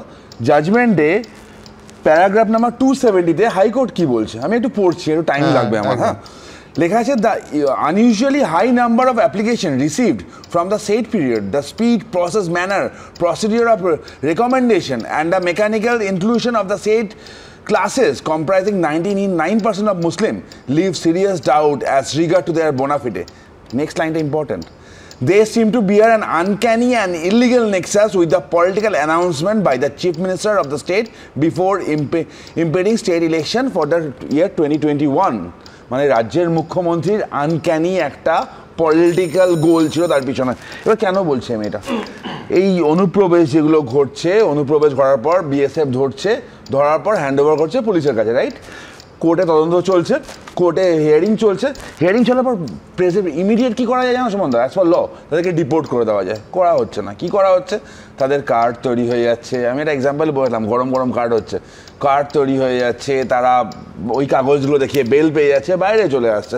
যাদেরকে ধরা হচ্ছে তারা কোনো ঘুরপথে আমাদের নাগরিক হয়ে গিয়ে কাগজপত্র নিয়ে পেয়ে যাচ্ছে, পাসপোর্টটাও পেয়ে যাচ্ছে। মানে এখানেও আশীর্বাদ ম্যাডাম ঘুরপথে নয়, আমি এই অনুষ্ঠানের এই অংশেই দেখাবো যে পাসপোর্টের কিভাবে মানিকতলা মেন রোডের ঠিকানায় পিন কোড থাকে পঞ্চশহরে। এবার বর্ডার এলাকায় সুমনদা, মানে বছর আগে ভারতীয় জনতা যুব মোর্চা থেকে একটা মানে প্রোগ্রাম নেওয়া হলো, সীমান্ত সম্পর্ক অভিযান। আমরা বিভিন্ন বর্ডার এলাকার ঘুরে বেরিয়েছিলাম, সেখানে কথা বললাম লোকজনের সাথে। বিএসএফ যেগুলো আজকে যেটা দেখছি আমরা, বিএসএফ যখন ট্রাস্ট বিল্ড করেছে, সাধারণ মানুষের সাথে কথা বলেছে, মেডিকেল ফেসিলিটিস দিয়েছে, তাদেরকে অ্যাসিস্ট্যান্স দিয়েছে। এবার তারপরেও কী হয় জানো তো, পলিটিক্যাল কারণে ড্রাগ পাচার, স্পেশালি ফেন্সিডিল, কিছু ইয়াবা ট্যাবলেট, আদার ড্রাগস, কাউ স্মাগলিং, মানে যেগুলো বেসিক্যালি দেখো গরুর দাম, গরুর মানে ট্রাফিকিং কেন হয়? তার রিজন বাংলাদেশের প্লেটে যে বিফটা সার্ভ হচ্ছে তার 80% সার্ভ হচ্ছে ইন্ডিয়া থেকে দামের জন্য। এই পোরাস বর্ডার যেগুলো ফাঁকা বর্ডার আছে সেগুলো দিয়ে সাপ্লাই হয়েছে, বর্ডার ইকোনমি এটা বিশাল ইম্প্যাক্ট পড়ছে। একটা কারণ আছে না, আমি বলছি তরুণ, তার তো পরিষ্কার, সেটা হচ্ছে বাংলাদেশের স্বরাষ্ট্র উপদেষ্টা এই মুহূর্তে এখনকার ইউনূস সরকারের জাহাঙ্গীর আলম চৌধুরী, আপনারা দেখলেন যে তিনি বলছেন গরুচোর ব্যতীত এইখান থেকে যদি অন্য কোনো রকম ক্ষেত্রে সীমান্তে আমরা ছাড় দেব না, অর্থাৎ একেবারে পরিষ্কার গরুচোরদের ছাড় আছে, আর অফিসিয়াল না। কারণ বলছি গরুচোরদের ছাড় আছে, ছাড়াটা অন্য দিনও দেখতে পারবে। পলিটিক্যাল মানে পলিটিক্যাল, এবার পলিটিক্সে আছে একটু। আমি বিজেপি, তৃণমূল, সিপিএম করব না, আমি পলিটিক্সের কথা বলছি। কিছু পলিটিক্যাল নেতা ইরেসপেক্টিভ অফ দল বলছে, আমি আমার দল সব ভালো, সব তাহলে সবাই ভালো তো নয়। বর্ডার এলাকায় দেখবে, বর্ডার এলাকায় ইকোনমিক গ্রোথটা দেখবে, ইকোনমিক গ্রোথ কিন্তু নর্মাল নয়, অ্যাবনর্মাল গ্রোথ। তার পিছনে বড় কারণ হচ্ছে এই এক্সপোর্ট ইম্পোর্টের চক্কর, ইলিগালি ইলিগালি ট্রাফিকিং এর চক্কর, হিউম্যান ট্রাফিকিং থেকে শুরু করে প্রত্যেকটা জিনিস। লাস্ট একটা কথা বলে শেষ করব, লাস্ট একটা কথা বলে বাংলাদেশে এই যে আজকে বর্ডারে যে ইস্যুটা দেখা যায় সুমনদা, সেখানে দাদা ঠিকই বললেন, অনেকগুলো ফ্যাক্টর আছে। ফার্স্ট হচ্ছে ওখানকার ইকোনমিক কন্ডিশন, সেকেন্ড হচ্ছে ওখানকার ইনফ্লেশন, এবং বিএসএফ মানে বিএসএফ বলছি ইউনুসের যা অবস্থা, সেই ইউনুসকে ও যে বললো, তুমি দেখো কেন্দ্রীয় আবাসন মন্ত্রী হরদীপ সিং পুরীর একটা কথা এখানে আছে, India has always welcomed those who have sought refuge in the country in a landmark nation. আরে দাদা এটা হচ্ছে শরণার্থী অনুপ্রবেশকারী, রিফিউজি আর infiltrator. refugees will be shifted to EWS. যারা রোহিঙ্গাকে দাঁড়িয়ে শেল্টার দিতে বলে, তারা সেই রোহিঙ্গারা কোথায় গেল? আবার ভুল করছে রাহুলদা, অনুপ্রবেশকারী শরণার্থী সেই রোহিঙ্গা ভুলে যাচ্ছে। রোহিঙ্গা সব কোথায় গিয়েছে? শরণার্থী অনুপ্রবেশকারী তফাৎ আমরা ভুলে যাচ্ছি। অনুপ্রবেশকারী খোলা সীমান্ত নিয়ে এত কথা হচ্ছে, আমি আসবো, কিন্তু তার আগে ঠিক ফিগার কি বলছে আজকে সীমান্তে দাঁড়িয়ে কতটা কাঁটা তার আছে, কতটা খোলা সীমান্ত, দ্রুত একবার গ্রাফিক্সে দেখে নেব। ভারত বাংলাদেশ সীমান্ত খানিকক্ষণ আগেই বললাম 4096 কিলোমিটারের ভারত বাংলাদেশ সীমান্ত। এবার দেখুন, লক্ষ্য করুন, কাঁটা তারহীন সীমান্ত অর্থাৎ খোলা সীমান্ত প্রায় 950 কিলোমিটার। কেন্দ্রীয় স্বরাষ্ট্র মন্ত্রকের রিপোর্ট তাই বলছে। কোন কোন রাজ্যের সঙ্গে এই বাংলাদেশের সীমান্ত? অসম সীমান্ত 262 কিলোমিটার, মেঘালয় সীমান্ত, আমি শুধু বাংলাদেশের কতটা অংশ বলছি, 443 কিলোমিটার, পশ্চিমবঙ্গ সীমান্ত সব থেকে বেশি 2217 কিলোমিটার, ত্রিপুরা সীমান্ত লক্ষ্য করুন 856 কিলোমিটার, এবং মিজোরাম সীমান্ত 318 কিলোমিটারে। এই সীমান্তবর্তী পশ্চিমবঙ্গের জেলাগুলো একেবারে সীমান্ত ছুঁয়ে আছে, সীমান্তবর্তী জেলা। দার্জিলিং, জলপাইগুড়ি, কোচবিহার, উত্তর দিনাজপুর, দক্ষিণ দিনাজপুর, মালদা, মুর্শিদাবাদ, নদিয়া, উত্তর এবং দক্ষিণ 24 পরগনা। এবার দেখুন উত্তরবঙ্গ ফ্রন্টিয়ার, পশ্চিমবঙ্গে খোলা বাংলাদেশ সীমান্ত, স্থল সীমান্ত 937 কিলোমিটার এবং খোলা সীমান্ত 375 কিলোমিটার। উত্তরবঙ্গ ফ্রন্টিয়ারের পর এবার আমরা চলে যাব দক্ষিণবঙ্গ ফ্রন্টিয়ার। এখানে স্থল সীমান্ত 913 কিলোমিটার, যার ভেতরে মুক্ত খোলা সীমান্ত, কাঁটা তার নেই যেখানে, সেটা 538 কিলোমিটার এবং জল সীমান্ত 364 কিলোমিটারে। এবার আসবো কোচবিহার অংশে অর্থাৎ গুয়াহাটি ফ্রন্টিয়ার। স্থল সীমান্ত 110 কিলোমিটার এবং কাঁটা তারহীন অর্থাৎ খোলা সীমান্ত 50 কিলোমিটার, জল সীমান্ত 67 কিলোমিটার। ঠিক এইখান থেকে আমি আমার পরের প্রতিবেদনে আসব, যে প্রতিবেদনে পরপর আপনাদের দেখাবো যে আমাদের সীমান্ত নিয়ে ওই কাঁটা তার বারবার উত্তপ্ত হচ্ছে, স্টুডিও উত্তপ্ত হচ্ছে, এত আলোচনা, দু দেশের মধ্যে তর্কাতর্কি, কিন্তু এই সীমান্ত এবং তার খোলা অংশ নিয়ে বিতর্কের অবসান হয় না কেন? কোথায় সমস্যা, কোথায় জট? দেখুন, বাংলাদেশের সঙ্গে পশ্চিমবঙ্গের আন্তর্জাতিক সীমান্তের দৈর্ঘ্য 2216.70 কিলোমিটার। কেন্দ্রীয় সরকারের স্বরাষ্ট্রমন্ত্রক সূত্রে খবর, ভারত ইতিমধ্যেই প্রায় 1600 কিলোমিটার এলাকায় কাঁটাতার বসানোর কাজ শেষ করেছে, অর্থাৎ 81.5% অংশে কাঁটাতার লাগানোর কাজ শেষ। তবে উদ্বেগ বাড়াচ্ছে বাকি প্রায় 19% অংশ, কারণ এই পথেই ক্রমাগত বাড়ছে অনুপ্রবেশ, গরু পাচার, আর এই কাঁটাতার না থাকার সুযোগ নিচ্ছে জঙ্গিরাও। চিন্তা বাড়াচ্ছে নদিয়া, মুর্শিদাবাদ, উত্তর 24 পরগনার কাঁটাতারবিহীন এলাকাগুলো। অনুপ্রবেশের ক্ষেত্রে গোয়েন্দাদের কাছে আশঙ্কা বাড়ায়, সেটা হচ্ছে কাঁটাতারবিহীন যে এলাকাগুলো রয়েছে। যেমন আমরা নদিয়ায় রয়েছে, যেটি দক্ষিণবঙ্গ ফ্রন্টিয়ার মধ্যে পড়ে, এবং নদিয়ার এই যে রামনগরের কুমারী এলাকা, যেখানে এই অবধি কাঁটাতার সেটি রয়েছে, এবং তার পরবর্তীকালে এই যে এলাকা রয়েছে, যে জায়গা দেখতে পাচ্ছি সেখানে কোনোরকমভাবে কাঁটাতার নেই, এই জায়গাতে কাঁটাতার এখানে শেষ হচ্ছে। কিন্তু কেন এই অংশে কাঁটাতার লাগানো যাচ্ছে না, এর জন্য তৃণমূল সরকারকেই বারবার দায়ী করছেন শুভেন্দু অধিকারী। ইনারা দয়া করে 600 কিলোমিটার বেড়া নেই, জমিটা দিতে বলুন। গ্যান্টান না দিয়ে 600 কিলোমিটার যে জমি, সে জমিটা হ্যান্ডওভার করতে বলুন না। 2023 সালের 12 ডিসেম্বর সীমান্ত সুরক্ষা সংক্রান্ত একটি মামলায় সুপ্রিম কোর্টে কেন্দ্রীয় সরকারের তরফে বলা হয়, অসহযোগিতার কারণে ভারত বাংলাদেশ সীমান্তে কাঁটাতার বসানো বাধাপ্রাপ্ত হয়েছে। সলিসিটর জেনারেল তুষার মেহতা বলেন, জমি নীতি সহজ করার বদলে জটিল করছে পশ্চিমবঙ্গ। সীমান্তে কাঁটাতার, যেটা কিনা জাতীয় সুরক্ষার মতো গুরুত্বপূর্ণ বিষয়, সেখানে পশ্চিমবঙ্গ সরকার সাহায্য করছে না। পশ্চিমবঙ্গ সরকার কাঁটাতার বসানোর জন্য জমি হস্তান্তর করলেই কেন্দ্রীয় সরকার কাজ শুরু করতে পারবে। এই পরিস্থিতির দায় তো আমাদের পশ্চিমবঙ্গের রাজ্য সরকারের। আমাদের বিএসএফ তো বহু আগেই তো জমি চেয়েছিল, তখন রাজ্য সরকারের অনীহার জন্য এবং রাজ্য সরকার বিভিন্নভাবে এই পথ খোলা রাখার চেষ্টা করেছে।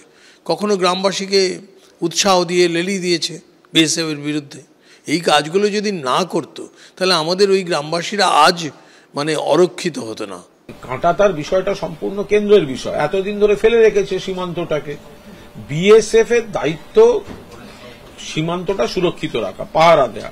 তো কাঁটাতার ফেন্সিং তো ওরা দেওয়ার কথা, ওরা এতদিন সেগুলো করেনি। কোন দু একটা জমিতে মামলা আছে, জমি মালিকের সমস্যা ইত্যাদি ইত্যাদি ছেড়ে দিন, যে অনেকটা এলাকা তারা করেনি। কেন্দ্রের হোম মিনিস্ট্রি, কেন্দ্রীয় সরকারের ব্যর্থতার জন্যই এই ধরনের কাণ্ডগুলো ঘটছে। দেশের অভ্যন্তরীণ নিরাপত্তার সঙ্গে রাজনীতি কখনো গুলিয়ে ফেলা উচিত নয়, কিন্তু বাংলায় তো সবকিছু নিয়েই রাজনীতি। দীপক ঘোষ ও অর্ণব মুখোপাধ্যায়ের রিপোর্ট, এবিপি আনন্দ। আমি বিশ্বনাথের কাছে আসবো। বিশ্বনাথ, এই যে কাঁটাতারের বেড়া দিয়ে আটকানো, যেভাবে আজকে মালদার যে ছবি, এর পেছনে অনেকে বলছেন নির্ভেজাল অর্থনীতি আছে। কেন? এক হচ্ছে যে হিন্দুদের দেশ ছাড়তে যাতে বাধ্য হন এবং সেই সম্পত্তিগুলো গায়ের জোরে দখল করে নেওয়া যায়, অর্থনীতি কেন আছে। দ্বিতীয় হচ্ছে গরু পাচার, বেআইনিভাবে খোলা সীমান্ত দিয়ে এদেশ থেকে গরু ঢোকাতেই হবে, একেবারে সরকারি স্তরে, যার স্বীকারোক্তি অবধি আপনাদের কিছুক্ষণ আগে পড়ে শোনালাম। 3 নম্বর কারণ হচ্ছে ড্রাগ, অস্ত্র, জাল নোট, চোরা কারবার, নানা ধরনের খোলা সীমান্ত ধরে হচ্ছে। এবং গত 6 মাসে কার্যত বাংলাদেশ কিন্তু এইটার যতদিন অশান্তি শুরু হয়েছে হাব হয়ে উঠেছে, একেবারে অন্যতম কেন্দ্র হয়ে উঠেছে। এবং এর পেছনে খুব স্পষ্ট করে জঙ্গি গোষ্ঠীগুলোর একটা উদ্দেশ্য আছে, তারা ভারতের অর্থনীতিকে ধাক্কা দিতে চাইছে। একটা হলো যে সরাসরি জঙ্গি গোষ্ঠীগুলো যেমন অর্থনীতিকে ধাক্কা দিতে চাইছে, আবার এই জঙ্গি গোষ্ঠীগুলোর ফান্ডিংটাও কিন্তু এই চোরাপথে আসে। অর্থাৎ বাংলাদেশে যে সমস্ত জঙ্গি সংগঠনগুলো এই মুহূর্তে অপারেট করছে, তাদের একটা বড় ফান্ডিং কিন্তু এই চোরাপথে বিভিন্ন স্মাগলিংয়ের মধ্য দিয়ে কিন্তু তারা জেনারেট করে। ফলে ওদের স্বার্থ এখানে আছে যে কোনোভাবেই হোক কাঁটাতারের বেড়াটা যাতে না হয়, মানে সীমান্ত যাতে সুরক্ষা না থাকে, এবং যে মানে প্রয়োজনে আর্মস নিয়েও মানে স্মাগলিংয়ে যেতে হবে। আমার মনে আছে একসময় ডি কোম্পানির মানে দাউদ ইব্রাহিমের পুরো জাল নোটের ব্যবসাটার করিডোর ছিল এই বাংলাদেশে, যেটা হাসিনা আসার পর বন্ধ হয়। দেখুন, সরকার পরিবর্তন হতে পারে, কিন্তু দুটো প্রতিবেশীর মধ্যে সম্পর্ক কেন খারাপ হবে? আমরা তো মানে অবাক হয়ে যাচ্ছি যে বাংলাদেশে হাসিনা সরকারের পতন হয়েছে, নতুন একটা সরকার এসছে, সেই সরকার ভারতের সাথে একটা সুসম্পর্ক রক্ষা করবে, একটা সুস্থির পরিস্থিতি তৈরি করবে। কিন্তু ইউনূস সরকার কার্যত এই জঙ্গিদের কবলে পড়ে বা আন্তর্জাতিক ইসলামিক ফান্ডামেন্টালিস্টদের কবলে পড়ে তাদের পুতুলের মতো নাচছে। মানে মিনিমাম একটা গভর্নেন্স বা সরকারের কোনো উদ্যোগ সদিচ্ছা দেখতে পাচ্ছি না। এই পুরো এপিসোডের মধ্যে সবচেয়ে মানে যদি আপনি বলেন যে লস কার হচ্ছে, আমি মনে করি যে হ্যাঁ, ভারতবর্ষের কিছু কিছু কনসার্ন জায়গা আছে, কিন্তু সবচেয়ে বেশি লস তো বাংলাদেশের হচ্ছে। বাংলাদেশের চিকিৎসার জন্য আমাদের উপর নির্ভর করতে হচ্ছে, বা বাংলাদেশের বিদ্যুৎ আমাদের উপর নির্ভর করতে হচ্ছে। একেবারে চিনির থেকে শুরু করে ইঞ্জিনিয়ারিং দ্রব্য সবগুলো ক্রয় করে যায়, তারপরে হয় গরু থেকে শুরু করে এমনকি চাল পর্যন্ত মানে আমাদের থেকে আমদানি করতে হয়। প্রশ্নটা হচ্ছে যে এই মুহূর্তে যদি মানে বর্ডারে যদি উত্তেজনা তৈরি হয়, বর্ডারে যদি উগ্রপন্থী কার্যকলাপ হয়, তাহলে বর্ডার অনেক বেশি কঠোর হবে, তাহলে সবচেয়ে বেশি লস কিন্তু বাংলাদেশের হবে। এবং একই সাথে আপনাকে বলতে চাই যে আমাদের কনসার্নের জায়গা নিশ্চয়ই আছে, যে বাংলাদেশের এই পুতুল সরকারকে ব্যবহার চীন করবে না তো, পাকিস্তান করবে না তো। ফলে আমাদের ভয় ওই জায়গাটাতেই যে পাকিস্তান এবং চীনের একটা অ্যাক্সেসের মধ্যে দিয়ে দীর্ঘদিন ভারতবর্ষকে এনগেজ করে রাখা এই ধরনের বর্ডার টেরোরিজমের মাধ্যমে, বর্ডার স্মাগলিংয়ের মাধ্যমে একটা অস্থির পরিস্থিতি তৈরি করে রাখার একটা প্রবণতা কিন্তু থাকতে পারে, যেটা আমাদের কনসার্নের বিষয়, যে চীন এবং পাকিস্তান শেষ পর্যন্ত মদত দিয়ে আমাদের দীর্ঘমেয়াদী যুদ্ধের জন্য তৈরি করছে না তো, বা দীর্ঘমেয়াদী যুদ্ধের পরিস্থিতি তৈরি করছে না তো, এটা আমাদের কনসার্নের বিষয়। কিন্তু আমি বলছি যে দেখুন সুমনদা, যে আলোচনাটা রাজনৈতিক আলোচনার মধ্যে আনছেন আপনারা, সেটা হলো এই পশ্চিমবাংলায় দিনের পর দিন শুধু জমির একটা ইম্পর্টেন্ট ইস্যু, যেটা বারবার সুপ্রিম কোর্ট পর্যন্ত হয়েছে। এটা এই নয় যে কেবলমাত্র দুটো সরকার, পশ্চিমবাংলা সরকার এবং কেন্দ্রীয় সরকারের মধ্যে আলাপ আলোচনা হয়েছে, সুপ্রিম কোর্ট পর্যন্ত মামলা হয়েছে। এবং কাঁটাতারের বেড়া দেওয়ার জন্য যে জমি দরকার, সেই জমি যে রাজ্য সরকার দিচ্ছে না, সেই অভিযোগটা বারবার এসছে। রাজ্য সরকার এটা এইবার কিন্তু সিরিয়াসলি নিতে হবে, যে ধরনের সরকার এই মুহূর্তে বাংলাদেশে এসছে, তারপরে তুতু ম্যামের কোনো জায়গা নেই, কেন্দ্রেরও তুতু ম্যামের কোনো জায়গা নেই। এরকম অবস্থাতে একটা মানে জরুরি ভিত্তিতে জমি যাতে বিএসএফ পায়, এবং বিএসএফকেও দেখতে হবে যে সঠিকভাবে যাতে মানে তাদের যে দায়িত্ব সেটা যাতে তারা পালন করে। এখানে তুতু ম্যামে বা রাজনীতির যে দরজা, যেটা মানে ভোটের রাজনীতিতে পশ্চিমবাংলায় চলে। কিন্তু আমি ভয় পাই সুমনদা যে 2026-এর নির্বাচন আর হয়তো 16 মাস পরে, এরপরে আমার ব্যক্তিগত অ্যাসেসমেন্ট যে শেষ পর্যন্ত মানে বিজেপি এবং তৃণমূল কংগ্রেস এই তার রাজনৈতিক তরজাটা কিন্তু টেনে টেনে টেনে টেনে একদম নির্বাচন পর্যন্ত নিয়ে যাবে। তাতে জাতীয় স্বার্থ যদি বিঘ্নিত হয় তাতেও তারা পরোয়া করবে না। যার জন্যই দেখবেন মুখ্যমন্ত্রী পরিষ্কার করে গুন্ডার কথা বলে।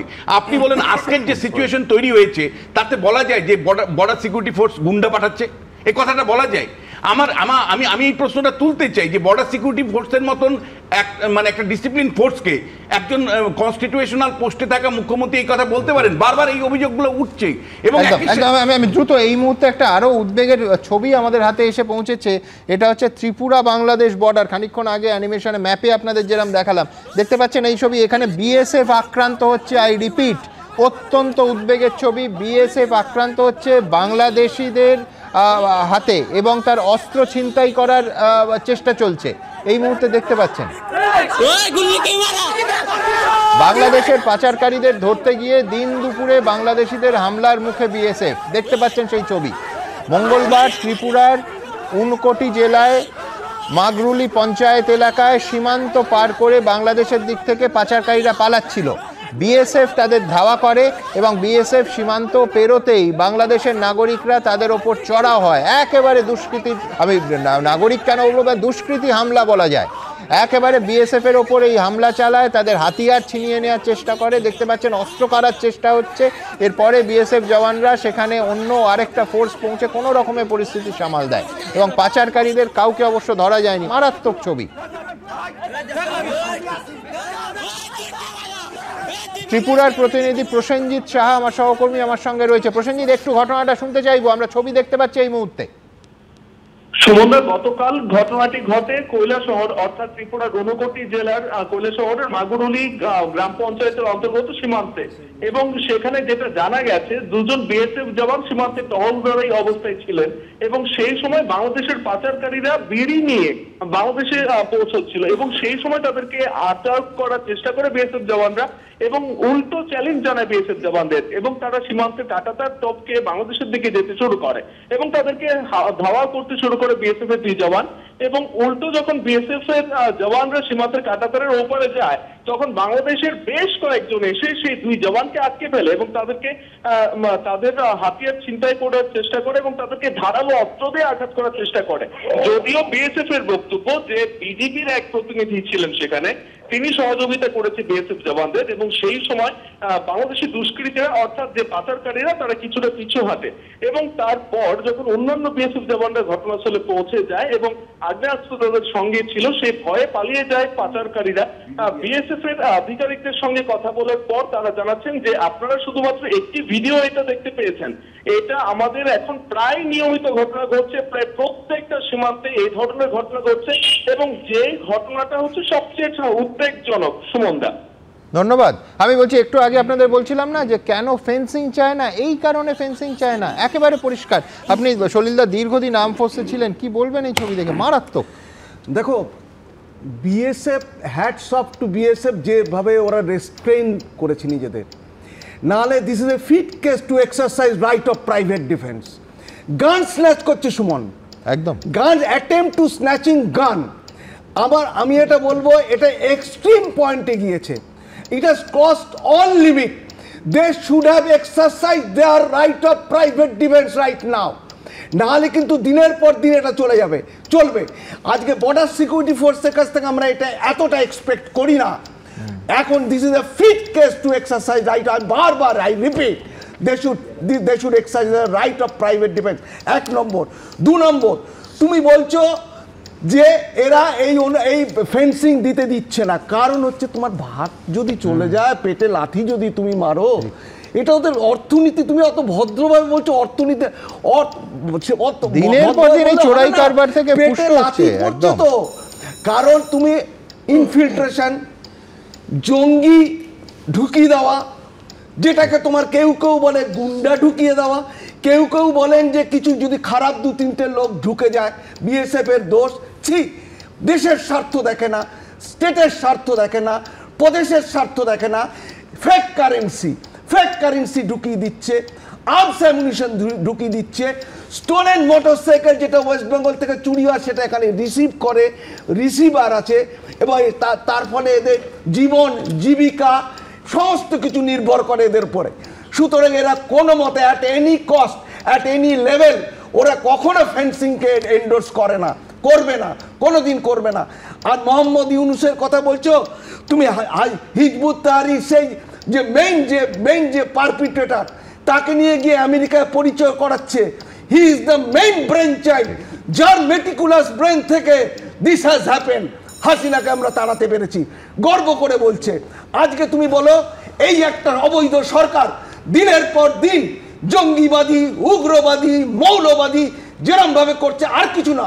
This is a sort of incitement to the Indian government, এবং তাদের ইনসাইট করছে যদি বাই ডিফল্ট কোনো রকম অন্যায় করে ফেলে, কোনো রকম ভুল করে ফেলে, তখন তারা সহযোগিতা সহানুভূতির জন্য ইন্টারন্যাশনাল অ্যামনেস্টির কাছে যাবে, ইউনিভার্সাল ডিক্লারেশন অফ রাইটের কাছে যাবে, যার ওয়ান অফ দ্য সিগনেটারিজ হচ্ছে ইন্ডিয়া। তারপরে তোমার সব ইউএনের কাছে যাবে এবং বলবে আমাদের বাঁচাও, দেখো আমরা অত্যাচারিত, আমরা নির্যাতিত ভারতবর্ষের দ্বারা, ভারতবর্ষকে মেলাইন করার চেষ্টা, যার জন্য Bharatvarsha, India government has shown extreme point of restraint. একদম কোনো সন্দেহ নেই। আমি এই ছবি নিয়ে আবার আলোচনা আসবো, কিন্তু আপনারা কি বলছেন আপনারা জানেন। আমাদের ভেরিফাইড এক্স অ্যাকাউন্ট সঙ্গে সুমন @IM সুমন দে। প্রচুর মন্তব্য আসছে, আমি দ্রুত একটা মন্তব্য নিয়ে নেব। দুলাল বন্দ্যোপাধ্যায় তিনি লিখছেন, সীমান্তে বারবার উস্কানির খেসারত দিতে হবে বাংলাদেশকে। কৃষ্ণেন্দু মিত্র লিখছেন, পাকিস্তানের ভরসায় ভারতকে উত্তক্ত করতে গিয়ে বাংলাদেশ নিজের বিপদ ডেকে আনছে। সমৃদ্ধ মনিক লিখছেন, পশ্চিমবঙ্গের সীমান্তের বিস্তীর্ণ অংশে আজও কাঁটাতার নেই কেন? সেই দায় কেন্দ্র রাজ্য দুপক্ষেরই। স্বরূপ রায়চৌধুরী লিখছেন, জঙ্গি অনুপ্রবেশ আর গরু পাচার বন্ধ হয়ে যাবে বলেই কি কাঁটাতারে আপত্তি বাংলাদেশে? কিশোর সাহা লিখছেন, যুদ্ধ জিগির তুলতে গিয়ে আগুন নিয়ে খেলছেন মোহাম্মদ ইউনুস। আমি একবার ব্রিগেডিয়ার দাসের কাছে যাব। যে ছবি দেখলাম, বিএসএফ কার্যত আক্রান্ত, অস্ত্র কেড়ে নেওয়ার চেষ্টা, দুষ্কৃতী দল, এবং তাতেও যথেষ্ট ধৈর্য এবং কি বলবো মানে রেস্ট্রেন্টের পরিচয় দিল আমাদের বিএসএফ। দেখুন, এই জায়গাটা আমি একটু আনকমফোর্টেবল, কারণ এটাকে আমি ঠিক রেস্টুরেন্ট বলতে পারছি না ব্যক্তিগতভাবে। হ্যাঁ, আমার এত জীবনের চাকরিতে যেটা বললেন, এটা আমার নিজের মনে হলো একটু উইকনেস ডিসপ্লে হলো। আমি তো বিএসএফে ছিলাম না, বাট বিএসএফ এর সাথে কাজ করেছি, আমার আন্ডারে বিএসএফ ব্যাটালিয়ন ছিল এক সময়। তো এইখানে তো গুলি চলা উচিত ছিল যদি বিএসএফ কোনো দোষ না করে থাকে, এবং সেখানে এইরকম ভাবে অফেন্সিভ বডি ল্যাঙ্গুয়েজ, যেটা অস্ত্র নিয়ে একটা হয় যে দেখুন আমাদের এই টু সিভিল অথরিটিতে দেখায় যে মানুষ ভোটের সময় যখন ভোট করে লোকে প্রোটেস্ট করে, তাতে একটা আলাদা ব্যাপার। এটা তো ভোট না, এটা বর্ডারে হচ্ছে। এইখানে আমি আপনার সাথে একমত হতে পারছি না যে এটা বিএসএফ এর ধৈর্যের পরীক্ষা। না, এটা ধৈর্যের পরীক্ষা ছিল না, এটা অন্য কিছু হয়তো পরে বেরাবে। I am not comfortable with this body language of BSF. আমি আপনাকে অ্যাজ এ সোলজার বলছি, মানে এখানে কোনো রাগ ঢাক নেই। এবং এইখানে আমার মনে হয় একটু শক্তি প্রদর্শন প্রয়োজন ছিল। আমি আরেকটা ব্যাপারে আসবো। হ্যাঁ, আমি কিছু মনে করব না, এটা ক্রিমিনাল অ্যাক্টিভিটি, এটা আমি ওপেন ফোরামে বলছি। হ্যাঁ, রাহুল হয়তো একটু খুশি হবে আজকে। দেখুন, জমি দেয়নি তো করেছে ওটা কি? আমার কোথাও একটা মনে হচ্ছে ভারতবর্ষের, আমি পার্টির নাম নেব না, ভারতবর্ষের এখন যে দল করছে তারা কোথাও একটা মা গঙ্গার কাছে শপথ খেয়েছে যে রাজ্যগুলো যদি খুলে যা ইচ্ছে করে তাও আমরা কোনোদিন রাষ্ট্রপতি শাসন করব না।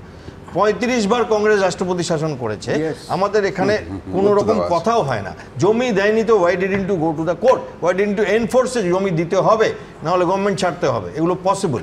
হ্যাঁ, না হলে আমরা এটাকে ডিস্টার্ব এরিয়া করে দেবো, যেটা আমি আপনার প্রোগ্রামে সেদিন বলেছিলাম যে 3টে ব্রিগেডিয়ার দাস কিন্তু সুপ্রিম কোর্টে মামলা হয়েছে এবং সুপ্রিম কোর্টে দাঁড়িয়ে সলিসিটর জেনারেল বলেওছেন হ্যাঁ যে জমি দেওয়া হচ্ছে না, অসহযোগিতা হচ্ছে ইত্যাদি বলেছেন। ন্যাশনাল আপনি বলছেন জাতীয় স্বার্থে আরো করা এবং আরো করা নেওয়া উচিত ছিল। এবং যে সেটিং দত্ত কোথাও একটা না, আমি আপনাকে সত্যি বলছি যে আমারও কানে এটা বাজছে এখন আর কি, যে এতটা মানে সবসময় আমরা ব্লেম করব দেয়নি, আরে দেয়নি তো তোমরা ব্লেম চলবে আর সীমান্তটা খোলা থেকে যাবে চলছে। এবং লিগ্যাল পয়েন্ট আমি বলছি যে ল্যান্ডটা হলো স্টেট সাবজেক্ট, ফলে আপনাকে ল্যান্ড অ্যাকুইজিশন করতে গেলে কিন্তু আপনাকে ডিএম এর মাধ্যমেই করতে হবে। হ্যাঁ, এক ন্যাশনাল অ্যাক্টের কিছু কিছু ছাড় আছে, মানে নতুন যে ল্যান্ড অ্যাক্ট এনেছে ন্যাশনাল ইন্টারেস্টে 2-1টা জায়গায় ছাড় আছে, কিন্তু সেটাও ডিস্ট্রিক্ট ম্যাজিস্ট্রেটের মাধ্যমে অ্যাকুইজিশন করতে হবে। আর এই ছবি নিয়ে আমি আরেকটা কথা বলা আছে, আপনি দেখলেন কিনা তৃতীয় যে উর্দি পড়া লোকটি উনি কিন্তু বাংলাদেশ বাংলাদেশের বিডিবি বাংলাদেশের থেকে মানে বর্ডার ফোর্সের। আমার যেটা মনে হয় যে বর্ডার গার্ড বাংলাদেশ, দেখুন এই স্মাগলিংটা খুব কমনলি চলছিল, ইনস্টিটিউশনালি চলছিল, পরিষ্কার কথা। এবং এতে কিন্তু আমি কাউকে মানে তুলসী পাতা বলতে রাজি না। এইবার যে হচ্ছে, এইবার আমরা যখন প্রিভেন্ট করছি, আমরা যে সমস্ত বর্ডারে প্রিভেন্ট করছি, ঊনকোটির জায়গাটা আমি জানি, যেখানে আমি প্রিভেন্ট করছি, তখন তারা মানবে কেন? এই প্রশ্নটাও কিন্তু আমি বলছি যে এই যে ধরনের বডি ল্যাঙ্গুয়েজ তারা মানবে কেন, কিন্তু তারা বিএসএফ কে আক্রমণ করলে বিএসএফই বা নিশ্চুপ হয়ে থাকবে কেন? হ্যাঁ, তোমার কাছে ফার্স্ট থিং বিএসএফ এর যে বডি ল্যাঙ্গুয়েজ আর ডিসিপ্লিন ফোর্সের কাছে এই বডি ল্যাঙ্গুয়েজ আনএক্সেপ্টেবল।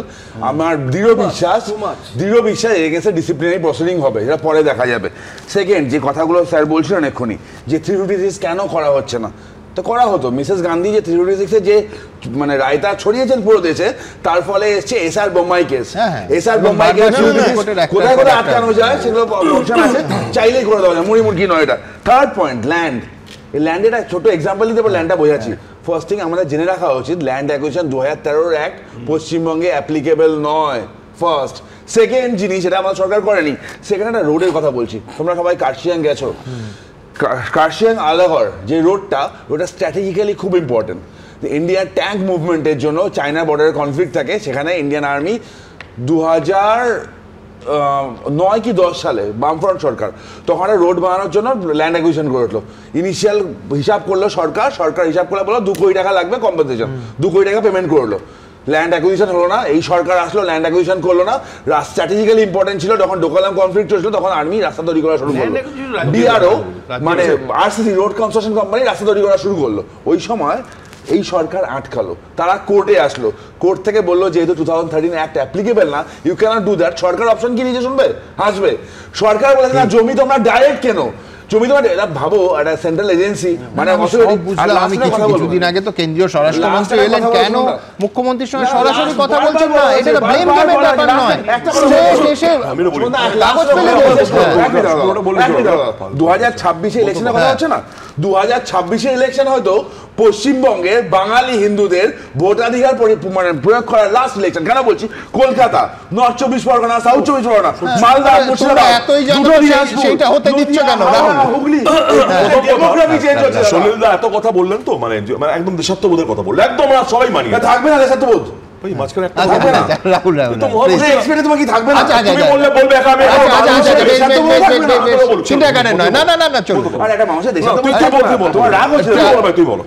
তোমার কি মনে হয় বিএসএফ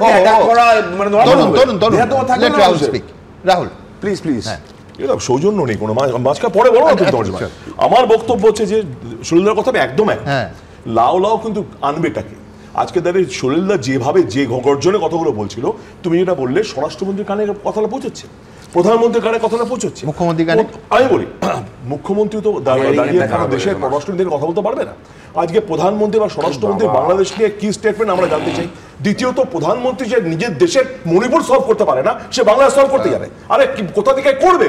আজকে করার ইচ্ছা আছে কিনা বলো। এই জিনিসকে জিয়ে রেখে তুমি যেটা বলছিল বিশ্বনাথ দা, 2026 সালে এটাকে ফায়দা তোলা তোমরা মুখ্যমন্ত্রী ইউএন এর শান্তি সেনার কথা বলেছিলেন। আমি যে সবাই আমি বুঝতে পারছি না, প্রধানমন্ত্রী মুখ্যমন্ত্রী বসে, কেন্দ্র রাজ্য বসে কেন এই জমির জট দিনের পর দিন, বছরের পর বছর এটা লিঙ্গার করবে? এটা পারবে না, কারণ রাজ্যের যারা শাসক এখন আছে তাদের জমি নীতি নিয়ে যে পক্ষপাতটা এতটাই, ইনফোসিসের মতন কোম্পানিকে তারা মানে জমি দেওয়ার প্রশ্নে এত দেরি করেছে, এখন সামান্য একটা অংশ মাত্র বাড়াতে পেরেছে। জমির প্রশ্নে মানে সিঙ্গুর নন্দীগ্রামের আন্দোলনের পরে মমতা বন্দ্যোপাধ্যায় এবং তার দলের যে অবস্থান, যে জমি ছাড়া ধরা যাবে না, জমি স্পর্শ করা যাবে না, এই আলোচনায় ফিরবো। এবং এর সঙ্গে একেবারে যুক্ত যেটা পাসপোর্ট, একেবারে এই অনুপ্রবেশ এবং জঙ্গি ঢোকার সঙ্গে যুক্ত, তাতে আসবো। কিন্তু এই বিষয়ে অবশ্যই আমাদের আলোচনা চলবে। আমার ব্রিগেডিয়ার দাসের একটা কথা, একটা সন্দেহ মনের মধ্যে, যারা এই অনুষ্ঠান দেখছেন সবার আসবে, তাহলে কি পুরোটা ভোট ব্যাংকের রাজনীতি, মেরুকরণের রাজনীতি, হিন্দু ভোট ব্যাংক, মুসলিম ভোট ব্যাংক, এইভাবে আমরা বছরের পর বছর ভেবে যাব এবং সমস্যাটা তার জায়গায় থাকবে, শুধু সমস্যাটাকে দিয়ে পরতে পরতে রাজনীতি হবে। একটা ছোট্ট বিরতি, তারপর আবার এই আলোচনায় ফিরছি, সঙ্গে থাকবেন। দেখুন, জাল পাসপোর্ট এবং জঙ্গি অনুপ্রবেশকারী আমরা এতক্ষণ যে আলোচনা করছিলাম একেবারে অঙ্গাঙ্গিভাবে যুক্ত, এবং এই যে ঠিকানাগুলো পাসপোর্টের ক্ষেত্রেই তদন্ত যত এগোচ্ছে একটার পর একটা চমকে যাওয়ার মতো তথ্য সামনে আসছে। কেন বলছি? ঠিকানা ভুয়ো সাধারণভাবে গবেষণা করলে জানা যায় সেই ঠিকানায় আপনাকে যেতে হবে, এক্ষেত্রে তা করতে হবে না।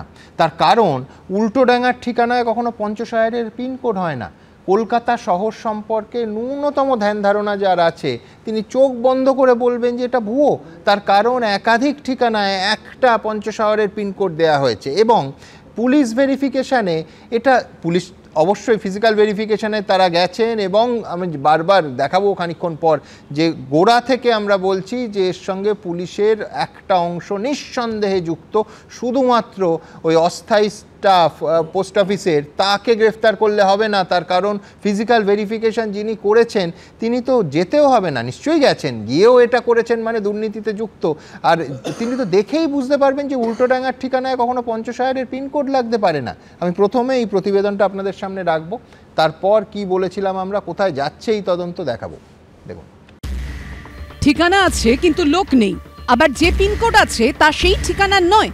পাসপোর্ট জালিয়াতি কাণ্ডের তদন্তে নেমে এমনই একের পর এক চাঞ্চল্যকর তথ্য উঠে আসছে পুলিশের হাতে। পাসপোর্টের আবেদনপত্র 37টি, যার একটি ছাড়া সবকটি ঠিকানাই উল্টোডাঙ্গা চত্বরের। তার চেয়েও আশ্চর্যের বিষয় 37টির মধ্যে 36টির পিনকোড কলকাতা 7,94,000। অর্থাৎ জালিয়াতি, অবৈধ, বেআইনি কাজ স্পষ্ট। 37টি পাসপোর্টের ফাইল তৈরি হয়ে ভেরিফিকেশনের জন্য পুলিশের কাছে আসে। এই সবকটি পাসপোর্টের আবেদন হয়েছিল 2024-এর অগস্ট ও সেপ্টেম্বর মাসে। তা যাচাই করতে গিয়েই চোখ কপালে ওঠার মতো তথ্য আসে তদন্তকারীদের হাতে। সূত্রের খবর, এই ভেরিফিকেশন পর্যায়ে 37টি পাসপোর্টের আবেদনপত্র যাচাইয়ে নেমে পুলিশ জানতে পারে সব ঠিকানাই উল্টোডাঙ্গা চত্বরের। আরও অবাক করার মতো বিষয় হলো, সেই ঠিকানায় ওই নামে কেউ থাকেনি না।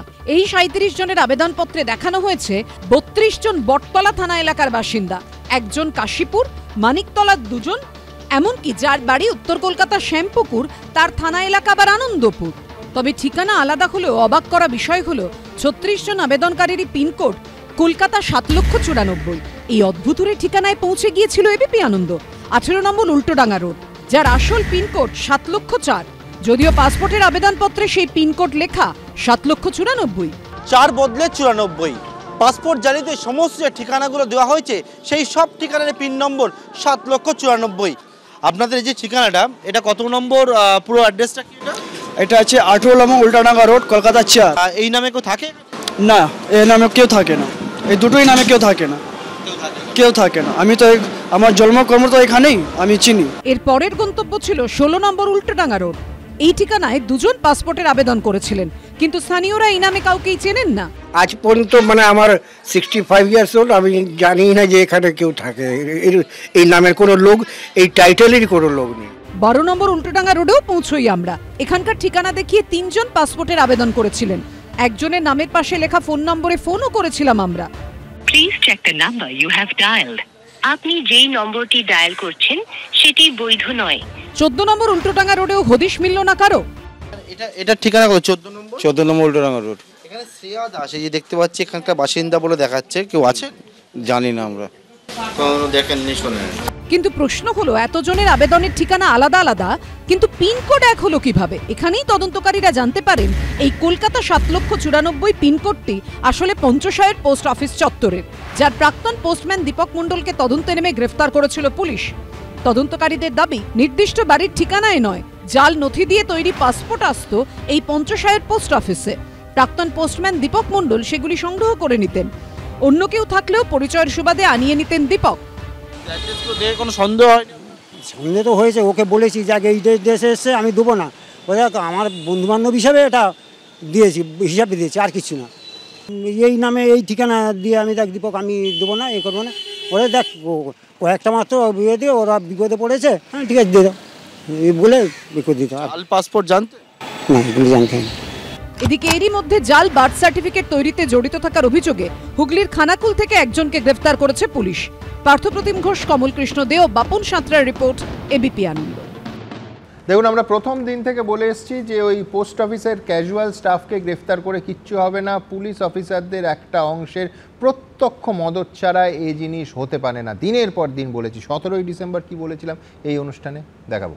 সলিলদা, আপনার যখন কার্যকালে নিঃসন্দেহে আপনার আন্ডারে প্রচুর এই পাসপোর্টের ফিজিক্যাল ভেরিফিকেশনের কাজ পুলিশ কর্মীদের করতে হয়েছে। আমি বলছি আবেদনকারীরা যে নথির ভিত্তিতে আবেদন করলো সেখান থেকে অরিজিনালের সঙ্গে জাল কিনা দেখে সেটা মিলিয়ে নেওয়া, এই প্রক্রিয়ার মধ্যে আজকেও প্রচুর এই অনুষ্ঠানের ঘোষণা করার পর সাধারণ মানুষের আসছে যে প্রত্যেকের নানা অভিযোগ থাকে যে এটা এত জটিল প্রক্রিয়া, কিন্তু এটা মানতে আমরা বাধ্য যে এই প্রক্রিয়া সাধারণ নাগরিকদের অসুবিধে হতে পারে, কিন্তু আসলে চেষ্টাটা হচ্ছে পুরোটা ফুল প্রুফ করার। কেন? যে কোনো সাধারণ নাগরিক সাক্ষ্য দেবে যে স্থানীয় থানা থেকে হয় পুলিশ কর্মীরা বাড়িতে চলে আসেন, নয়তো ফোন করা হয় যে অরিজিনালস নিয়ে থানায় এসে যোগাযোগ করুন। অর্থাৎ যথেষ্ট কড়াকড়ির মধ্যে সাধারণ নাগরিকদের অভিযোগ থাকে যে অনেক হাঙ্গামা পুড়িয়ে পুলিশ ভেরিফিকেশন শেষ করা হয়। কিন্তু পুলিশের একটা অংশ যদি আমি সরাসরি সক্রিয়ভাবে এই ধরনের চক্রে না যুক্ত থাকে, এই জিনিস তো হতে পারে না। তার কারণ একটা দুটো ঘটনা নয়, 250টা কেসে যদি একটা বড় অংশ না যুক্ত থাকে এই জিনিস হবে কি করে? আমি সলিলদার কাছে আবার আসবো। সলিলদা, অবসরপ্রাপ্ত পুলিশকর্মী এসআই আব্দুল হাই গ্রেফতার হলেন 2023 সালের অক্টোবর মাসে পুলিশের পদ থেকে অবসর নেন আব্দুল হাই। আমি বলছি 23-এর 31শে অক্টোবর তিনি অবসর নিয়েছেন, তারপরেও তো আবেদন জমা পড়েছে। অর্থাৎ শুধু একজন আব্দুল হাই না, অনেক আব্দুল হাই থাকার সম্ভাবনা। সেটা যেটা তুমি দেখাচ্ছ সুমন, সেটা হচ্ছে অ্যাজ ফার অ্যাজ কলকাতা, একদম শুধু কলকাতা। আমি জাস্ট বলতে যাচ্ছি মানে which is 5% of the total area of very true. এক 2 নম্বর হচ্ছে আব্দুল হাই যেটা করেছে, he is the black sheep of the department, এবং তার সঙ্গে আরও কিছু লোক যুক্ত আছে, আমি মেনে নিলাম। কিন্তু তুমি বলো বর্ধমান পূর্ব থেকে অ্যারেস্ট হয়েছে বা কেস হয়েছে, মামলা হয়েছে, খানাকুল থেকে সে অ্যারেস্ট হলো। তুমি বলো তো নদিয়া, প্রত্যন্ত নদিয়াতে হচ্ছে, হুগলিতে হচ্ছে, বর্ডারিং ডিস্ট্রিক্টগুলোতে হচ্ছে। তুমি বলো তো সরকারের যদি সদর্থক ভূমিকা যদি না থাকে, যদি থাকতো তাহলে তো তোমার একটা সিট গঠন হতো। এটা কোন সরকার? রাহুল জিজ্ঞেস করছে কোন সরকার? কোন সরকার? তুমি যে সরকার যে দেশের রাজ্যে বসে আছো। ও আচ্ছা আচ্ছা, পাসপোর্টটা আমাদের। আচ্ছা না, পাসপোর্টটা না, আমার কথা হচ্ছে যে তুমি বার্থ সার্টিফিকেট তোমার পঞ্চায়েত থেকে দিচ্ছে, না হলে সেই লোকাল হসপিটাল থেকে দিচ্ছে বা ডিস্ট্রিক্ট হসপিটাল থেকে দিচ্ছে। তোমার কদম্বগাছি সেখানে ওয়েবসাইট ওখানে নকল করে ওখান থেকে দেওয়া হচ্ছে। West Bengal board of education তারা লিগে আছে, তারা এর সঙ্গে জড়িত আছে, পঞ্চায়েতের লোক এর সঙ্গে জড়িত আছে। টোটাল যদি ইনভেস্ট, তুমি দেখো 1-2 points আর only to be verified as per MEA, যেটা পুলিশের করণীয়। পুলিশ করেছে, অন্যায় করেছে, পাসপোর্ট তার ফলে নকল পাসপোর্ট 250টা হয়েছে। এবার যদি কলকাতা শহরে যদি 250টা নকল পাসপোর্ট হয়, তুমি ইমাজিন করো তাহলে হোল অফ ওয়েস্ট বেঙ্গলে কত হয়েছে। এবং রিজিওনাল কোনো আকাশ থেকে এসে সুমোটো তদন্ত শুরু হয়নি। রিজিওনাল পাসপোর্ট অফিস অভিযোগ করেছে, অফিশিয়ালি এফআইআর করেছে, তারপর যদি এটা না হতো রাহুল, তুমি জোর গলায় বলতে পারতে যে আমরাই তো বের করেছি, সেটা বলা যাচ্ছে না প্রত্যেকটা কেসে। একটু বলি, শুনুন, আপনি বললেন তো অবসরপ্রাপ্ত পুলিশ হবে না। সলিলদা নিজে জানেন খুব ভালো করে, পুলিশে ছিলেন, উনি একদম বলতেই পারেন। কিন্তু যে পুলিশের কথা বলছে সেই পুলিশ এখান থেকে 270 জাল পাসপোর্ট ধরেছে, এইখান থেকে রাজ্য পুলিশে ধরেছে। দ্বিতীয়ত গত বছর পাসপোর্ট অফিস থেকে আরপিও অফিসারদের সিবিআই অ্যারেস্ট করছে 4 জন কলকাতা পুলিশ পাসপোর্ট অফিস থেকে। সুতরাং পাসপোর্ট অফিস ধোয়া তুলসী পাতা, একদম পুরো ট্যাগ করে দিল সলিলদা। কেউ সে দাবিও করছে না। ঠিকানা তুমি যেটা বললে ভয়ঙ্কর, কিন্তু এই জন্যই তো এই দুধ আর জলকে আলাদা করার জন্যই তো ফিজিক্যাল ভেরিফিকেশন, পুলিশ ভেরিফিকেশন। এটা কাদের? আমাদের পোস্ট অফিস পাসপোর্ট আমাদের। মানে আমি বলছি সিকিউরিটি কন্ট্রোলের আন্ডারে একজন আব্দুল হাই কাজ করেছে, কিন্তু বাকিরা তো অসংখ্য। আমি রাহুলের সাথে কিছুটা একমত, কেউ ধোয়া তুলসী পাতা নয়, কিন্তু পশ্চিমবঙ্গে একটা অদ্ভুত রীতি দেখা যাচ্ছে যে বরাবর পাঁঠা বলির জায়গায় কুমড়ো বলি দেওয়া হয় এখানে। কেন বলো তো? এই কয়েকদিন আগে শিয়ালদা আলিপুর কোর্ট জিজ্ঞেস করলো, আচ্ছা যারা ভেরিফিকেশনটা করলো তারা কোথায়? ন্যাশনাল সিকিউরিটির দাম 500 থেকে 5000, সে জল মিষ্টি খাওয়ার দামে বিক্রি হচ্ছে।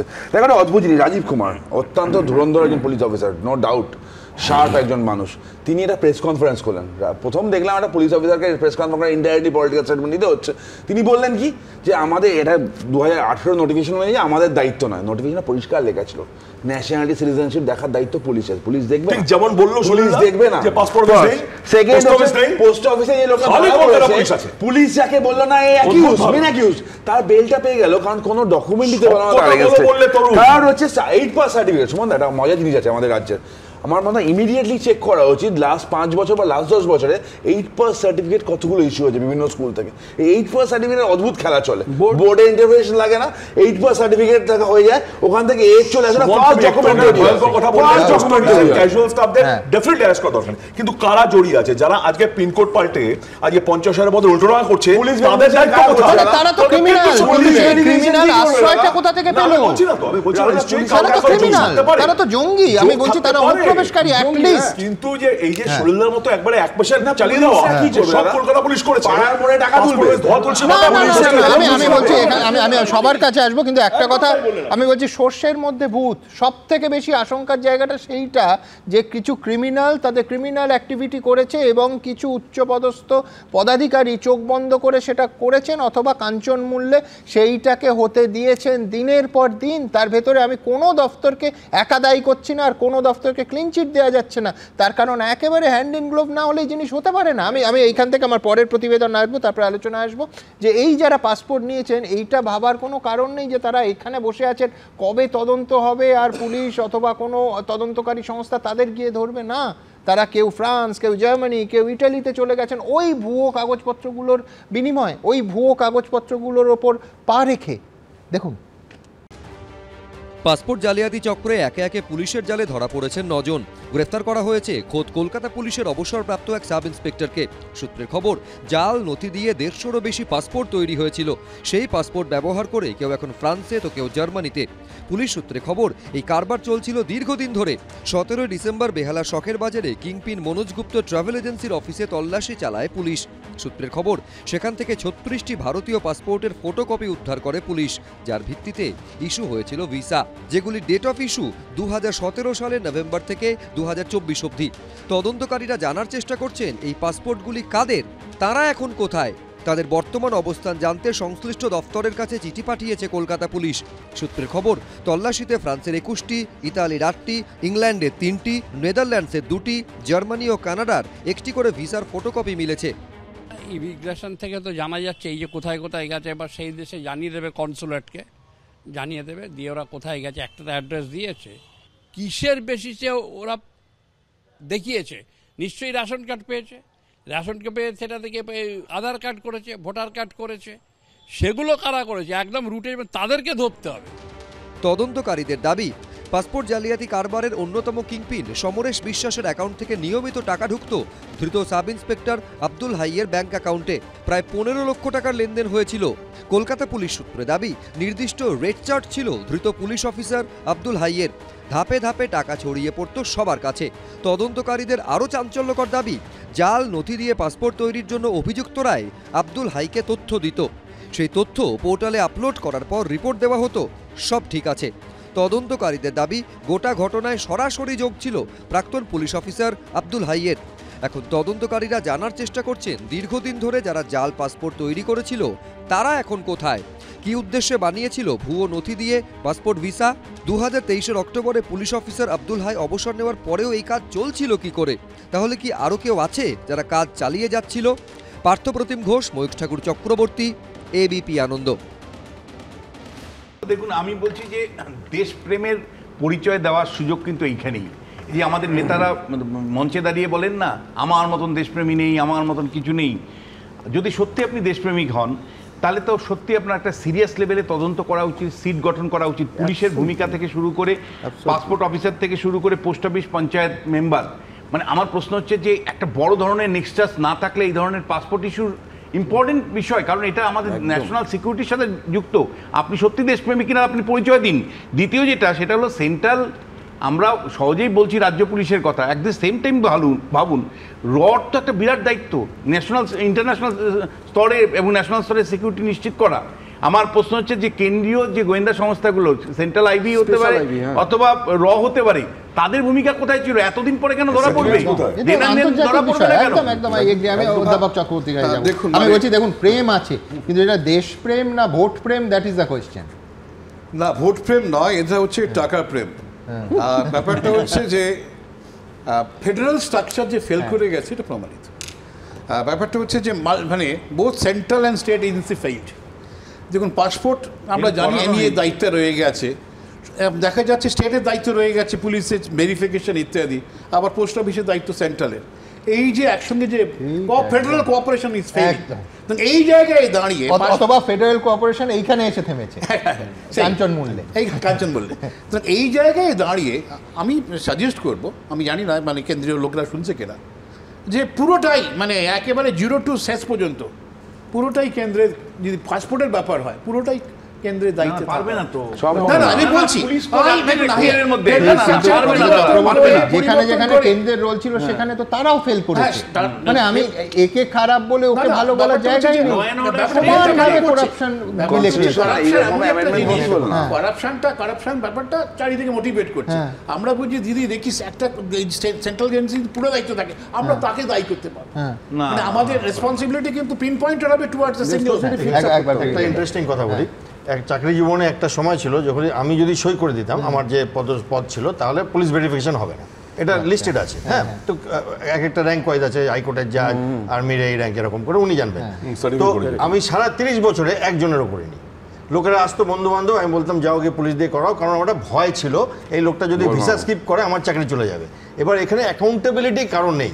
এবার পাসপোর্টে আমার নাম আছে দেবাশিস দাস, পাসপোর্টে ভেরিফাইড বাই সেই ভদ্রলোকের নাম থাকা উচিত, সে সেন্টারের হোক ওয়েস্ট বেঙ্গল গভর্নমেন্টের হোক নাম, সে পেনশন যাবে, তাকে কবর থেকে তুলে আনবে যদি আমি কোনো বদমাইশি করি, যেটা উনি বলছিলেন সেটার দিকে। আরেকটা ছোট্ট জিনিস, নোটবন্দি করা যায়, হাজার হাজার লোকের নোটবন্দি করা যায় যদি, তো যেই সব রোগ স্টেট যদি যেখানে পাসপোর্ট, মানে আমি বলছি আমার স্টেট রোগ না, আমার স্টেট ভালো, যেখানে পাসপোর্ট স্ক্যাম বেশি হচ্ছে সেখানে পাসপোর্ট বন্দিও করা যায় যদি সেন্ট্রাল গভর্নমেন্ট চায়। এমন কিছু অস্বাভাবিক নাম্বার না, 120 কোটি 140 কোটি দেশের 2000 টাকার নোট গায়েব হয়ে গেছিল, পাসপোর্ট খুব কম সংখ্যক লোকের, 50 লাখ পাসপোর্ট নেই ওয়েস্ট বেঙ্গলে, মানে টোটাল আপনি যদি দেখেন এই স্ট্যাটিস্টিক্সগুলো আছে। তো যদি করা হয় তাহলে যে বিদেশে আছে তাকে ওইখান থেকে ওই এম্বাসি দিয়ে দেবে। আমি যেমন বিদেশে একবার পাসপোর্ট হারিয়ে গেছিল, পড়ছি দিয়ে দিয়েছিল আর কি, যে দিন। তো ওইটা এবার যাদের অফিসিয়াল পাসপোর্ট আছে তাদের কোনো টেনশন নেই, যেগুলো আপনারা দেখাচ্ছেন ভেরিফিকেশন তো আছে। হ্যাঁ, ভেরিফাইড তো এখনো হয় না, না নোট বন্দি, পাসপোর্ট বন্দি, মানে কিরকম হয় সেই নিয়েই তো দুটো প্রতিবেদন হলো। মানে গত 8 ঘন্টা আমি তো এক্স্যাক্টলি রাহুলের কথা বলবো যে কিরম ভেরিফাইড হয় সেইটা নিয়েই তো আমাদের অনুষ্ঠান করতে হচ্ছে। কিন্তু আমি এটাই আসবো, কিন্তু আরেকটা বিষয় আমি বলছি, কেউ এটাকে কমিক রিলিফ ভাববেন না, তার কারণ বাঘবন্দি খেলা অসাধারণ ছবি আমরা সবাই ছোটবেলায় দেখেছি, কিন্তু বাঘ নিয়ে রাজনীতির খেলা কিন্তু কম অসাধারণ নয়। মানে আমি বলছি এই রাজ্যে জঙ্গি অনুপ্রবেশ থেকে বাঘের অনুপ্রবেশ সব কিছু দেখবেন রাজনীতির মধ্যে পড়ে যায়, কোনো কিছু রাজনীতির ঊর্ধ্বে নয়, বাঘের অনুপ্রবেশও নয়। কেন এই কথা বলছি সে নিয়ে বিস্তারিত চর্চা আসবো, কিন্তু তার আগে প্রথম প্রতিবেদন with a very serious note, দক্ষিণ 24 পরগনার মইপিঠে, যেখানে একেবারে রয়্যাল বেঙ্গল টাইগার ঢুকে পড়েছে, গ্রামবাসীরা আতঙ্কিত, বনকর্মীরা কাজ করছেন। ঠিক কী ছবিটা আমার প্রথম প্রতিবেদনে দেখাবো, তারপর এই নিয়ে আমরা বিস্তারিত আলোচনা চর্চা এবং অসাধারণ ভিজুয়াল সেই মুহূর্তে সেইখানে এবিপি আনন্দর ক্যামেরায় উঠে এসেছে দেখাবো। আগে দক্ষিণ 24 পরগনা।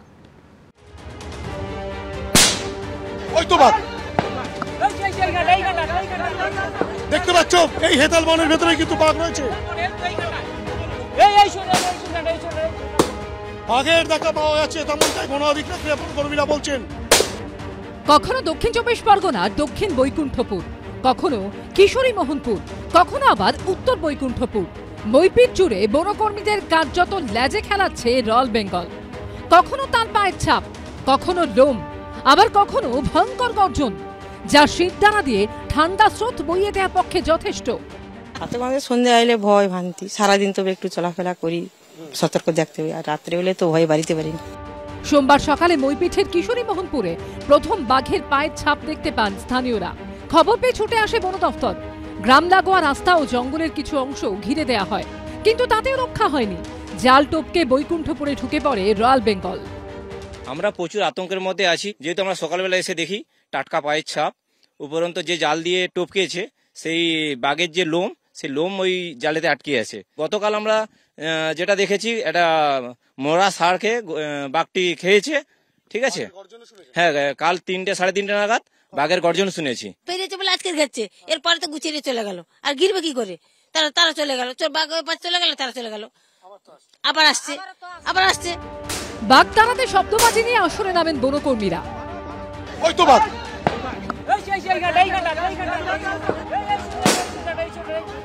ঠিক এই হেতালের যে জঙ্গল, সেই জঙ্গলের মধ্যে কিন্তু বাঘ রয়েছে। তেমনটাই ঠিক এইভাবে কিন্তু শব্দবাজি ফাটিয়ে সেখান থেকে কিন্তু রীতিমতো হেতাল বন থেকে বাঘ বার করার প্রচেষ্টা চালাচ্ছেন। হেতাল বনে এক ঝলক তার দেখা দিলেও মঙ্গলবার সন্ধে পর্যন্ত লোকালয় ছাড়েনি রয়্যাল বেঙ্গল। আমরা যে জায়গাতে এখন দাঁড়িয়ে আছি, হ্যাঁ না, আপনি নিজেই দেখতে পাচ্ছেন কি সামনেই জঙ্গল আছে, সামনেই এই গ্রাম আছে। জঙ্গলের দিকে আমরা গোটা ফেন্সিংটা রেখেছি, এই দিকেও আমরা ফেন্সিংটা রাখতে পারি ফুল টাইম, কিন্তু গ্রামের লোক তো এই জায়গাটাকে ব্যবহার করে।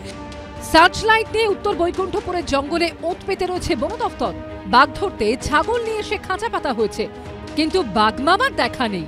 হিন্দলদের রিপোর্ট, এবিপি আনন্দ। দেখুন, শিবরাম চক্রবর্তীকে মনে পড়ছে, তিনি লিখেছিলেন আমার বাঘ শিকার, আমার ব্যাঘ্র প্রাপ্তি। তো আমি বলছি, বাঘ নিয়ে বাড়াবাড়ির কোনো প্রশ্ন নেই, তার কারণ বাঘের মধ্যেও রাজনীতি ঢুকে আছে। কাঁটা তার নিয়ে লড়াইতে ঠিক যেমন তৃণমূল বনাম বিজেপি, সেরকম বাঘ নিয়েও লড়াইতে তৃণমূল বনাম বিজেপি। কীরকম? একেবারে স্পষ্ট করে ওড়িশা থেকে আরেকটা নতুন আতঙ্ক, নতুন বাঘ এসছেন। মুখ্যমন্ত্রী পরিষ্কার বলেছেন যে বিজেপি শাসিত ওড়িশা সরকারকে আক্রমণ করে যে তোমরা বাঘটাকে নিয়ে গিয়ে জলের মধ্যে ছেড়ে দিলে, জল পেরোলে কতক্ষণ আবার একটা চলে এসছে। এটা কি হচ্ছে?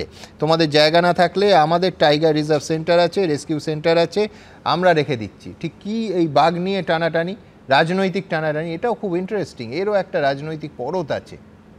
দেখুন, বাপরা বলতো, আমাদের দাদুরা বলতো যে এখানে বাঘ বলি, লেকিন আমরা বাঘ জানিছিলি না। ওরা যখন দাঁতের খুবই পাইলো, ঠেঙ্গের খুবই পাইলো, ওরা বললো এখানে মানুষ কেউ আসতে পাবে না।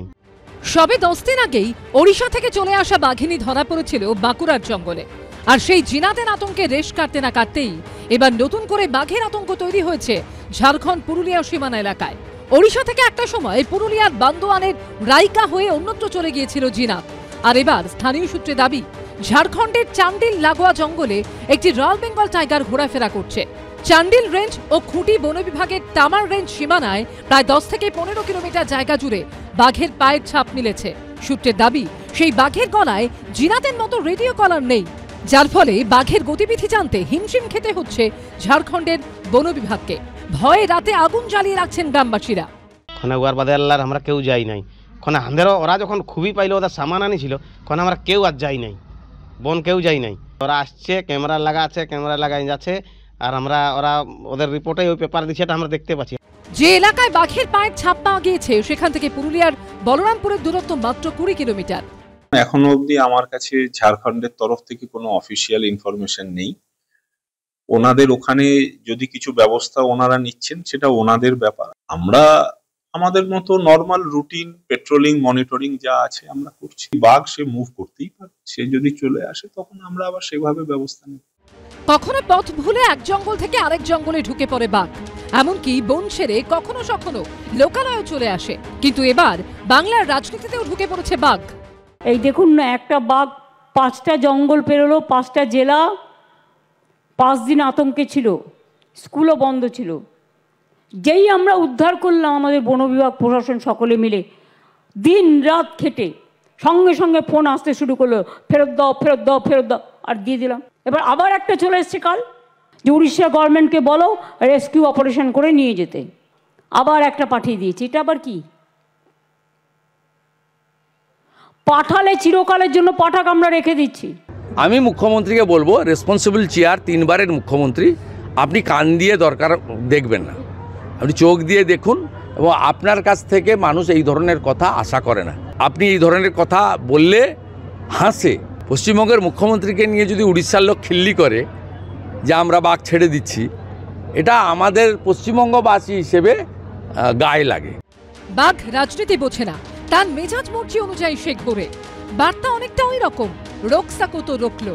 হংসরাজ সিংহ ও বিটান চক্রবর্তীর রিপোর্ট, এবিপি আনন্দ। দেখুন, এমনিতে বাংলার রাজনীতিতে বাঘাড়ম্বর ছিল, কিন্তু বাঘাড়ম্বরটা এই এখন শুরু হয়েছে। এইটা কিন্তু একটা নতুন অভিজ্ঞতা 2025-এ। কিন্তু তরুণ, তোমাদের কাণ্ডজ্ঞান নেই, তুমি এমনিতে বিএসএফ লোক ঢোকাচ্ছে, উড়িষ্যার বিজেপি সরকার বাঘ ঢোকাচ্ছে, মানে যা পাচ্ছ পশ্চিমবঙ্গে ঢুকিয়ে দিচ্ছ। সুমনদা, আমাদের মুখ্যমন্ত্রীর বাঘেদের উপর খুব রাগ। সেই জবে থেকে পশ্চিমবঙ্গের এক বাঘ তিহারে গেছিল, তারপর থেকে আমাদের মুখ্যমন্ত্রীর প্রচুর রাগ হয়েছে। কি ব্যাপার, তারা জোক মনে পড়ে গেল, হট করে পড়েছিলাম কোথাও একটা, যে একটা লোক রাস্তার মধ্যে দাঁড়িয়ে কলকাতার কোনো জায়গায় রাস্তা দাঁড়িয়ে চিল্লাচ্ছিল মুখ্যমন্ত্রী পাগল, মুখ্যমন্ত্রী পাগল। পুলিশ গিয়ে তাকে উত্তাল পিটালো। তখন সে বললো, আরে আমি তো বাংলার মুখ্যমন্ত্রীর কথাটাই বলেছি। পুলিশ তাকে আরো মারলো, বলে আমরা কি যাই না, আবার বোকা বানাচ্ছিস। তো বাঘ ঢোকা তো কিন্তু with a very serious note Tarun, আমি এটা আপত্তি করলাম আগে তোমার রসিকতাটায়, কিন্তু আমি বলছি উড়িষ্যার আমি বলছি বাঘ ঢোকা অপরচুনিটি, বড় অপরচুনিটি। তৃণমূলের কাছ থেকে আমাদের শিখতে হবে, সবাইকে শিখতে হবে যে চানের চাল থেকে, চানের ত্রিপল থেকে আরম্ভ করে বাঘও কীভাবে ইনকামের সোর্স হতে পারে। এক জিনাতকে ধরার জন্য নাকি 35 কোটি টাকা খরচা হয়েছে। সে 35 কোটি টাকা 75-25 কি হিসাব হয়েছে আমি জানি না, রাহুল দা নিশ্চয়ই উত্তর দেবেন তার, বা দোলাদিকে জিজ্ঞেস করতে হবে। ঝাড়খণ্ড জল ছাড়ছে, জল ছাড়ছে, উড়িষ্যা বাঘ পাঠাচ্ছে, ম্যানমেড বন্যা হচ্ছে, উড়িষ্যা বাঘ না তো মানে পার্টি ক্যাডার হয়ে দাঁড়িয়ে পড়েছে। এ বাঘ তুই যা, বাঘ চলে যাচ্ছে, পার্টি ক্যাডার না মুখ্যমন্ত্রী। আমি একটা তরুণ, আমি বলছি উড়িষ্যা সরকারের ফোন করারই বা কি আছে? ভারতবর্ষের আইন অনুযায়ী, কোনো আমাদের দেশের আইন অনুযায়ী উড়িষ্যার বাঘ পশ্চিমবঙ্গে ঢুকলে ফরেস্ট অ্যাক্ট অনুযায়ী তাকে ফেরত পাঠাতে হবে। একদম আমি জানি না, মানে ফোন করাটাও তো বাঘ নিয়ে বাড়াবাড়ি। উড়িষ্যা গভর্নমেন্ট ফোন নিশ্চয়ই করেছে, কেন উনি? আমার খারাপ লাগে যখন এই ধরনের কথাগুলো হয়। দেখো মুখ্যমন্ত্রী, রাজনৈতিক বিরোধ আমার থাকতে পারে, কিন্তু আমারও তো মুখ্যমন্ত্রী। তুই যখন এই কথাগুলো বলেন, এটা হাসির পাত্র না, আমার খারাপ লাগে। মাঝে মাঝে সিরিয়াস হওয়া দোষ নেই।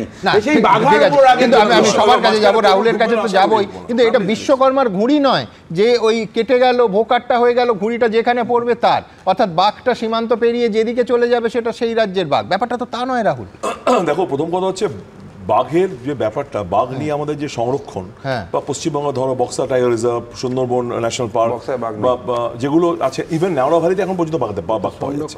তো সেটা কথা না, কথা হচ্ছে যে বাঘের যেভাবে অবলুপ্তি ঘটেছিল সারা দেশে, আস্তে আস্তে সেগুলো প্রিজার্ভ করার দায়িত্ব প্রত্যেকের, এই দায়বদ্ধতা সবার থাকা উচিত। কারণ এর সাথে ইকোলজি একটা বড় অংশ জড়িয়ে আছে। দেখাবো পরের প্রতিবেদনে। কিন্তু আজকে যে এই যে ট্রোলটা করা হচ্ছে না, বারবার মুখ্যমন্ত্রী যদি বলেও থাকেন যে একটা বাঘ ওখানে পেরিয়ে এখানে এসছে এবং তাকে রেস্কিউ করা হয়েছে, তাকে ট্রিটমেন্ট দেওয়া হয়েছে, আমি শেষ মাঝখানে প্লিজ যে ট্রিটমেন্ট করা হয়েছে এবং তাকে যদি সুস্থ করে দেওয়া হয়, বাঘ তো আইন অনুযায়ী তাকে ফেরত পাঠানোই হবে। সবচেয়ে বড় কথা কি জানো সুমন, এই ট্রোলের বাইরে কিছু নেই। বাঘের নামে, গায়ের নাম কি লেখা জানো? Royal Bengal tiger. সে যে রাজ্যে থাকুক না কেন, বেঙ্গল নামটা তো মোছা যাবে না, বুঝবে কেন?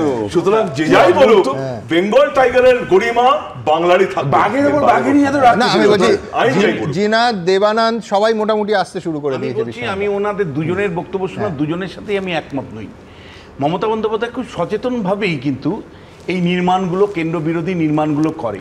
ধরুন কেন্দ্র, এটাও কেন্দ্র বিরোধী, একদম কেন্দ্র বিরোধী নির্মাণ। মানে 2026-এর আগে কেন্দ্র বিরোধিতার অবস্থানটা তার ভোটের রাজনীতির সাথেই সম্পর্কিত। এবং মানে উড়িষ্যার বিজেপি, কেন্দ্রের বিজেপি, উড়িষ্যার বিজেপি, কেন্দ্রের বিজেপি। এবং মানে মানুষের, মানে সাধারণ মানুষ তো বাঘ আসার ফলে অসুবিধায় পড়েছিল, সাধারণ মানুষের অসুবিধাটা কে করেছে? বিজেপি ছাড়া আবার কে?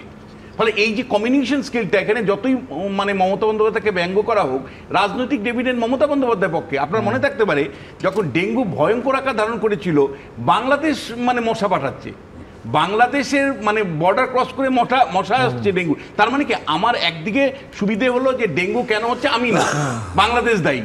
মানে বাঘের জন্য এই যে আপনারা যে অশান্তির মধ্যে পড়েছেন, তার জন্য দায়ী বিজেপি সরকার। লাস্ট লাইনটা আমি বলতে চাইছি যে এটা কিন্তু কমিউনিকেশন স্কিলের জায়গা থেকে যদি দেখেন, তাহলে আমি বলবো যে এগুলো মুখ্যমন্ত্রী যখন বলেন, খুব সচেতন ভাবেই তিনি নির্মাণ করেন। নির্মাণ করে যখন রাখেন, আমরা তা নিয়ে হাসি ঠাট্টা করতে পারি, কিন্তু শেষ পর্যন্ত ওই কমনারকে বোঝানোর প্রশ্নে তার এই ইস্যুগুলো কিন্তু ভীষণভাবে কাজ করে। কিন্তু আমি তার আগে আমি একটু কাউন্টার আর্গুমেন্ট দিই বিশ্বনাথদাকে। বিশ্বনাথ, এক হচ্ছে দুটো কথা। এক হচ্ছে যে দেখুন, আপনি বলছেন যে বাঘ হোক কিংবা জল হোক, এইগুলো এক একটা কেন্দ্র বিরোধী নির্মাণ, বিজেপি বিরোধী নির্মাণ। আমি বলছি পাশাপাশি সমান্তরালভাবে মুদ্রার আরেকটা দিক কি, যে প্রত্যেকটা ক্ষেত্রে দেখুন যুক্তরাষ্ট্রীয় কাঠামো কিন্তু চ্যালেঞ্জ হচ্ছে, অর্থাৎ সেই কেন্দ্র রাজ্যের একটা সংঘাতের চেহারা হচ্ছে প্রত্যেকটা ক্ষেত্রে। আপনি রাজনৈতিক লাভ বলছেন। আমি আরেকটা হচ্ছে, যদি উড়িষ্যার ক্ষেত্রে আমি কেন্দ্র বিরোধী বা বিজেপি বিরোধী বিষয়টা করি, এই যে কুলতলিতে বাঘ ঢুকেছে, এর দায় আমি কার ওপর পাঠাবো? মানে ওই যে বাঘকে এত সহজে বাঘে ঢোকা, সুন্দরবনের বাঘকে তো আর অন্য রাজ্যের দায় দেওয়াটা সহজ নয়, বাঘকে বাগে আনা কঠিন। এটা না মাল্টিপল মানে এফেক্ট হয়। কেন আমি বলছি, ধরুন আজকে একটা সিরিয়াস প্রেস কনফারেন্স করে রাজ্যের বিরোধী দল থেকে মানে একেবারে রাজ্য সরকারের ডেটা তুলে ধরে বলা হয়েছে 16 থেকে 17% ড্রপ আউট পশ্চিমবাংলার প্রাইমারি স্কুলে ড্রপ আউট জেলা ভিত্তিক একদম তথ্য আজকে তুলে আনা হয়েছে। পশ্চিমবাংলার প্রাইমারি শিক্ষার ভয়ঙ্কর অবস্থা আজকে তো আমাদের আলোচনার মধ্যে আনলাম না। মুখ্যমন্ত্রীর মানে বিজেপি বাঘ পাঠিয়েছে ভিন্ন রাজ্য থেকে পশ্চিমবাংলা মানুষকে অশান্ত করার জন্য, সেটা আলোচনার মধ্যে। কিন্তু পাশাপাশি এটাও বলতে হবে যে এই বাঘ লোকালয়ে আসা, ফুলতলি, এই গোটা বিষয়টার মধ্যে কিন্তু একটা পাবলিক ইন্টারেস্ট আছে। প্রচুর মানুষ গতকাল রাতে, তার আগের দিন রাতে ঘুমোতে পারেননি, আগুন জ্বেলে গ্রাম পাহারা দিতে হচ্ছে। সুতরাং এটাও মানুষের স্বার্থে। কথা ছেড়ে দাও, একটু টাকার কথা বললো না, খরচার কথা বললো না। এই খরচার কথা বলতে গেলে আমার মনে পড়ে এই কুনো ন্যাশনাল পার্কে প্রধানমন্ত্রী রেবান চশমা লাগিয়ে কত 12টার কটা চিতাকা ছেড়েছিল নামিবিয়া থেকে নিয়ে এসে, তাতে কত খরচা হয়েছে তরুণ? সেই খরচাটা কে দিয়েছিল? ভারতের মানুষ, দেশের মানুষ। চিতাগুলো বেচারা বেঁচে থাকতে পারে। আমি একটা কথা বলি, আমার খুব অবাক লাগছে, বাঘকে আমরা বাঙালি বাঘ, বিহারি বাঘ, উড়িয়া বাঘ দেখছি, বাঘকে বাঘ হিসেবে দেখছি। তার যে থাকার জায়গা, সেখানে আমরা কিভাবে তাকে সুরক্ষিত রাখবো, তার যে খাবার জায়গা, সেগুলো আমরা কিচ্ছু, সেখানে আমরা ঢুকে পড়ছি, বাঘের জায়গায় আমরা অনুপ্রবেশ করছি। সেটাই হচ্ছে সবচেয়ে চমৎকার, বাঘের আইডেন্টিটি পলিটিক্স। এই কথাতে কিন্তু পলিটিক্যাল ডিভিডেন্ড কিছু হয় না, আমার মনে হয় না এতে পলিটিক্যাল। ভেরি সিরিয়াস নোট, কথা বলতে পারি? একদম নিশ্চয়ই। এইখানে আমি মুখ্যমন্ত্রীর হয়ে একটা কথা বলতে চাইছি, রাহুল খুশি হবে আবার। দেখুন, বাঘ কিন্তু একটা বম, জানেন তো।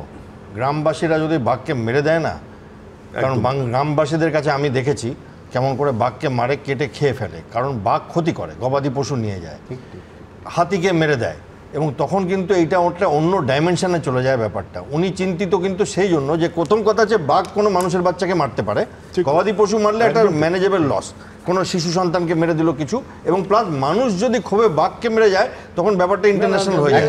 তাহলে মানে অমুক স্টেট থেকে পাঠিয়ে দিচ্ছে। কিন্তু আমি বলছি যে বাঘ নিয়ে চিন্তা শুধু একটা বাঘ এদিক থেকে ওদিকে সীমান্ত পার হয়ে জল দিয়ে অথবা ড্যাঙা দিয়ে চলে এলো, বিষয়টা তা নয়। সুন্দরবনের বাঘ বারবার কেন আমাদের এই রাজ্যে গ্রামে ঢুকে পড়ছে, তার কারণ ভারসাম্যটা নষ্ট হচ্ছে, বনের ভারসাম্যটা রক্ষা করা উচিত। জঙ্গল কমছে, একের পর এক রিসোর্ট গজিয়ে উঠছে। আমি বলছি আসল প্রশ্নটা এইখানে যে এটা শুধু একটা বাঘ জাতি হিসেবে বাঘকে চিন্তা নয়, এর সঙ্গে খাদ্য শৃঙ্খল যুক্ত আছে। প্রতিদিন আমাদের ইকোসিস্টেম, এই রাজ্যের ইকোসিস্টেমও ধাক্কা খাচ্ছে, তার কারণ সভ্যতা তার স্বাভাবিক নিয়মেই গ্রাস করছে। আবার বলছি যে জঙ্গল কমছে, রিসোর্ট বাড়ছে।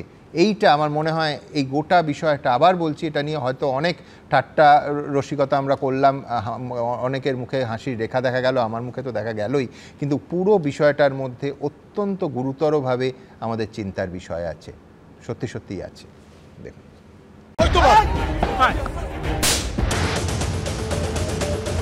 এক ঝলক দেখা দিয়েই ফের উধাও।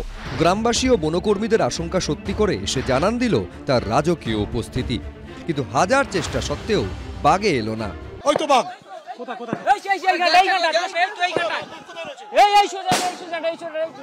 শব্দবাজি, বনকর্মীদের চিৎকার, ছাগলের টোপ। রয়্যাল বেঙ্গল ধরতে দুদিন ধরে দক্ষিণ 24 পরগনার মইপিঠে হুলস্থুল কাণ্ড। বাঘের দেখা পাওয়া যাচ্ছে, তেমনটাই বন অধিকারী কর্মীরা বলছেন। এই যে হেতাল বন, সেই জঙ্গলের মধ্যে কিন্তু বাঘ রয়েছে, তেমনটাই ঠিক এইভাবে কিন্তু শব্দবাজি ফাটিয়ে সেখান থেকে কিন্তু রীতিমতো হেতাল বন থেকে বাঘ বার করার প্রচেষ্টা চালাচ্ছেন। হলুদ কালো ডোরাকাটা প্রাণীটার ভয়ে কাটা হয়ে রয়েছে বৈকুণ্ঠপুর কিশোরী মোহনপুরের বাসিন্দারা। জঙ্গলের ধারে তো ঘর, এই তো বাড়ি, এই তো ঘর, ঘেরে না, এই তো ঘেরলো, এই পেরিয়েছে বলে আজকে ঘেরছে, এরপরে তো গুছিয়ে চলে গেল, বাঘ পাশ চলে গেল, তারা চলে গেল, আবার আসছে। তাহলে এই বাচ্চারা ভয়ের কারণ তো, কেতে জাল ঘিরলো, সে আছে বলে জাল টাল ঘিরলো, ঘিরার পরে দেখা গেল লাভ মেরে চলে এলো। এখানে এসছি আমাদের সন্ধ্যে আইলে ভয় ভ্রান্তি, সারাদিন তবে একটু চলাফেরা করি, সতর্ক দেখতে হবে, আর রাত্রে হলে তো ভয় বাড়িতে পারি। মইপিঠের বৈকুণ্ঠপুর কিশোরী মোহনপুরের পাশ দিয়ে বয়ে গিয়েছে মাকড়ি নদী, তার উল্টো দিকেই রয়্যাল বেঙ্গলের ডেরা আজমলমারির জঙ্গল। মাঝে মধ্যে নদী সাঁতরে খাবারের খোঁজে এপারে হানা দেয় বাঘ। বনকর্মীদের অনুমান এবারও আজমলমারির জঙ্গল থেকে লোকালয়ে ঢুকে পড়ে রয়্যাল বেঙ্গল। সোমবার কিশোরী মোহনপুরের এই ছবি দেখে প্রথমে জানা যায় কাছে পিঠেই ঘোরাফেরা করছে আতঙ্ক।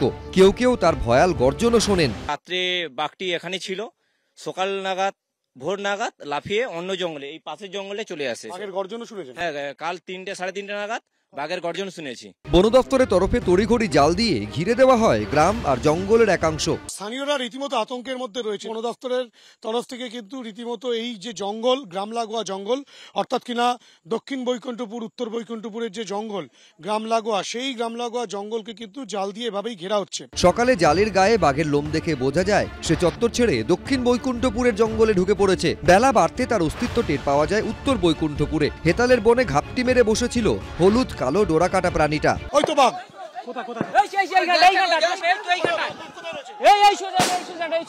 দেখতে পেয়ে শব্দবাজি ছুঁড়ে তারস্বরে চিৎকার করে বাঘটিকে আজমলমারির জঙ্গলের দিকে পাঠানোর চেষ্টা করেন বনকর্মীরা। এক ঝলক দেখা গেলেও ফের হেতাল গড়ানের জঙ্গলে উধাও হয়ে যায় রয়্যাল বেঙ্গল টাইগার। সন্ধে নামতেই বন দপ্তরের তরফে শুরু হয় তৎপরতা। যত রাত ঘনাচ্ছে ততই কিন্তু আতঙ্ক গ্রাস করছে গ্রামবাসীদের।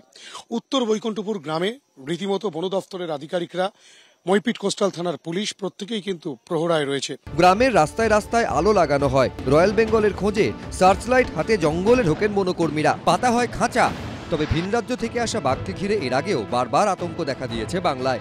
2018 সালের মার্চে লালগড়ের মধুপুর জঙ্গলে দেখা মিলেছিল এই রয়্যাল বেঙ্গল টাইগারের। বনকর্তারা মনে করেছিলেন ওড়িশা বা ঝাড়খণ্ড থেকে চলে এসেছিল বাঘটি। সেটির হামলায় বেশ কয়েকজন জখমও হন। কার্যত বাঘের আতঙ্কে সিটিয়েছিল জঙ্গলমহল।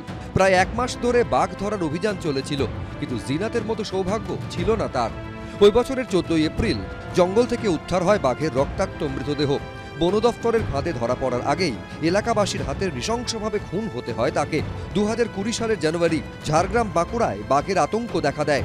ঝাড়গ্রামের বিনপুর থেকে প্রায় 300 কিলোমিটার দূরে ঝাড়খণ্ডের পালামৌ, 300 কিলোমিটারের কিছুটা বেশি দূরে ওড়িশার শিমলিপাল। ওই দুই জায়গার কোনো একটি জঙ্গল থেকে বাঘটির আগমন ঘটেছিল বলে মনে করেছিলেন বনকর্তারা। 4 বছর পর ফের যার পুনরাবৃত্তি ঘটল।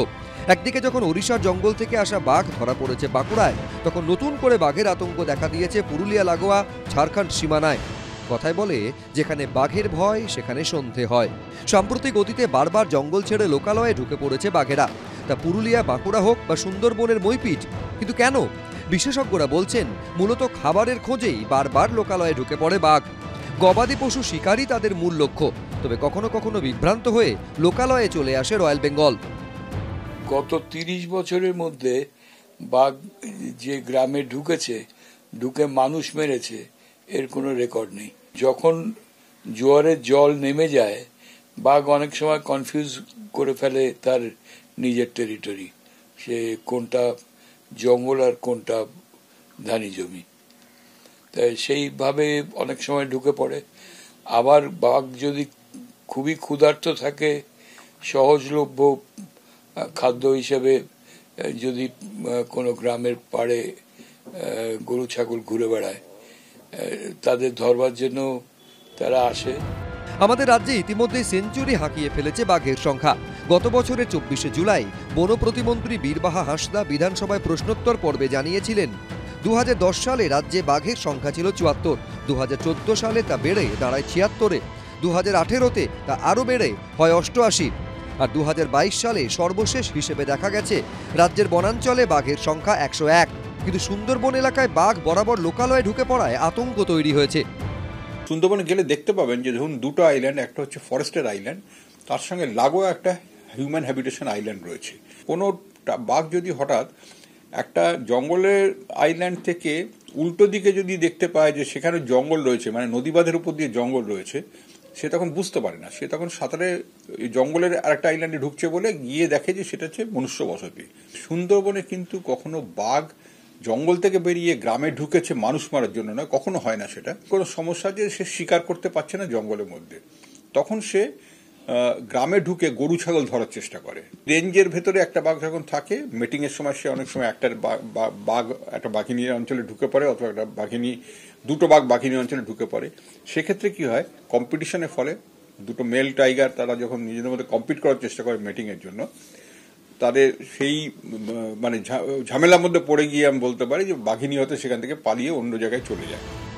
বিশেষজ্ঞদের ব্যাখ্যা, লবণ বৃদ্ধির ফলে ম্যানগ্রোভ অরণ্য ক্রমশ বিস্তার লাভ করছে। তাতে মানুষ বাধা না দিলেও ম্যানগ্রোভ অরণ্যের বাসিন্দারা লোকালয়ের দিকে চলে এলে মানুষ ও সেই বন্য প্রাণীদের মধ্যে সংঘাত অনিবার্য। বাঘ যদি খাবারের খোঁজে লোকালয়ের কাছে আসতে থাকে, তাহলে সুন্দরবনে বাঘ ও মানুষের মধ্যে সংঘাত বৃদ্ধির আশঙ্কা আছে। হিন্দোল দে, রুমা পালের রিপোর্ট, এবিপি আনন্দ। আরজিকর কাণ্ডে সিবিআইয়ের তদন্তে অসন্তুষ্ট তিলোত্তমার মা ও বাবা, তাই এবার তারা দ্বারস্থ হলেন সুপ্রিম কোর্টে। কদিন আগেই ধর্ষণ খুনের মামলায় সিবিআই চার্জশিট দিতে না পারায় ওই মামলায় জামিন পেয়ে গেছেন দুজন। তোলপাড় হয়েছে রাজনীতি।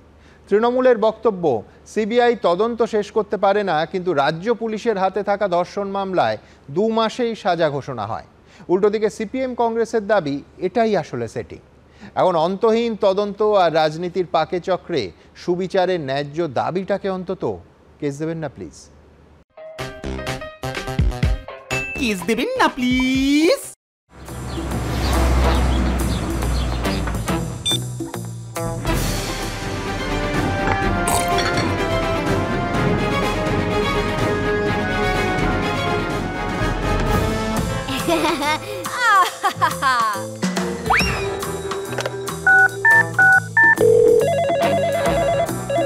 হ্যালো।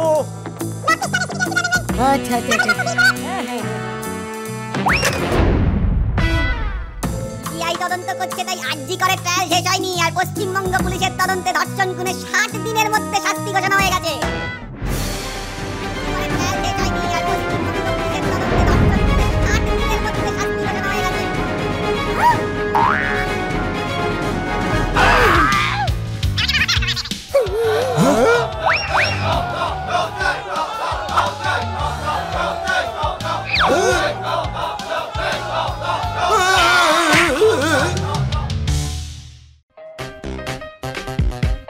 কেস দেবেন না প্লিজ।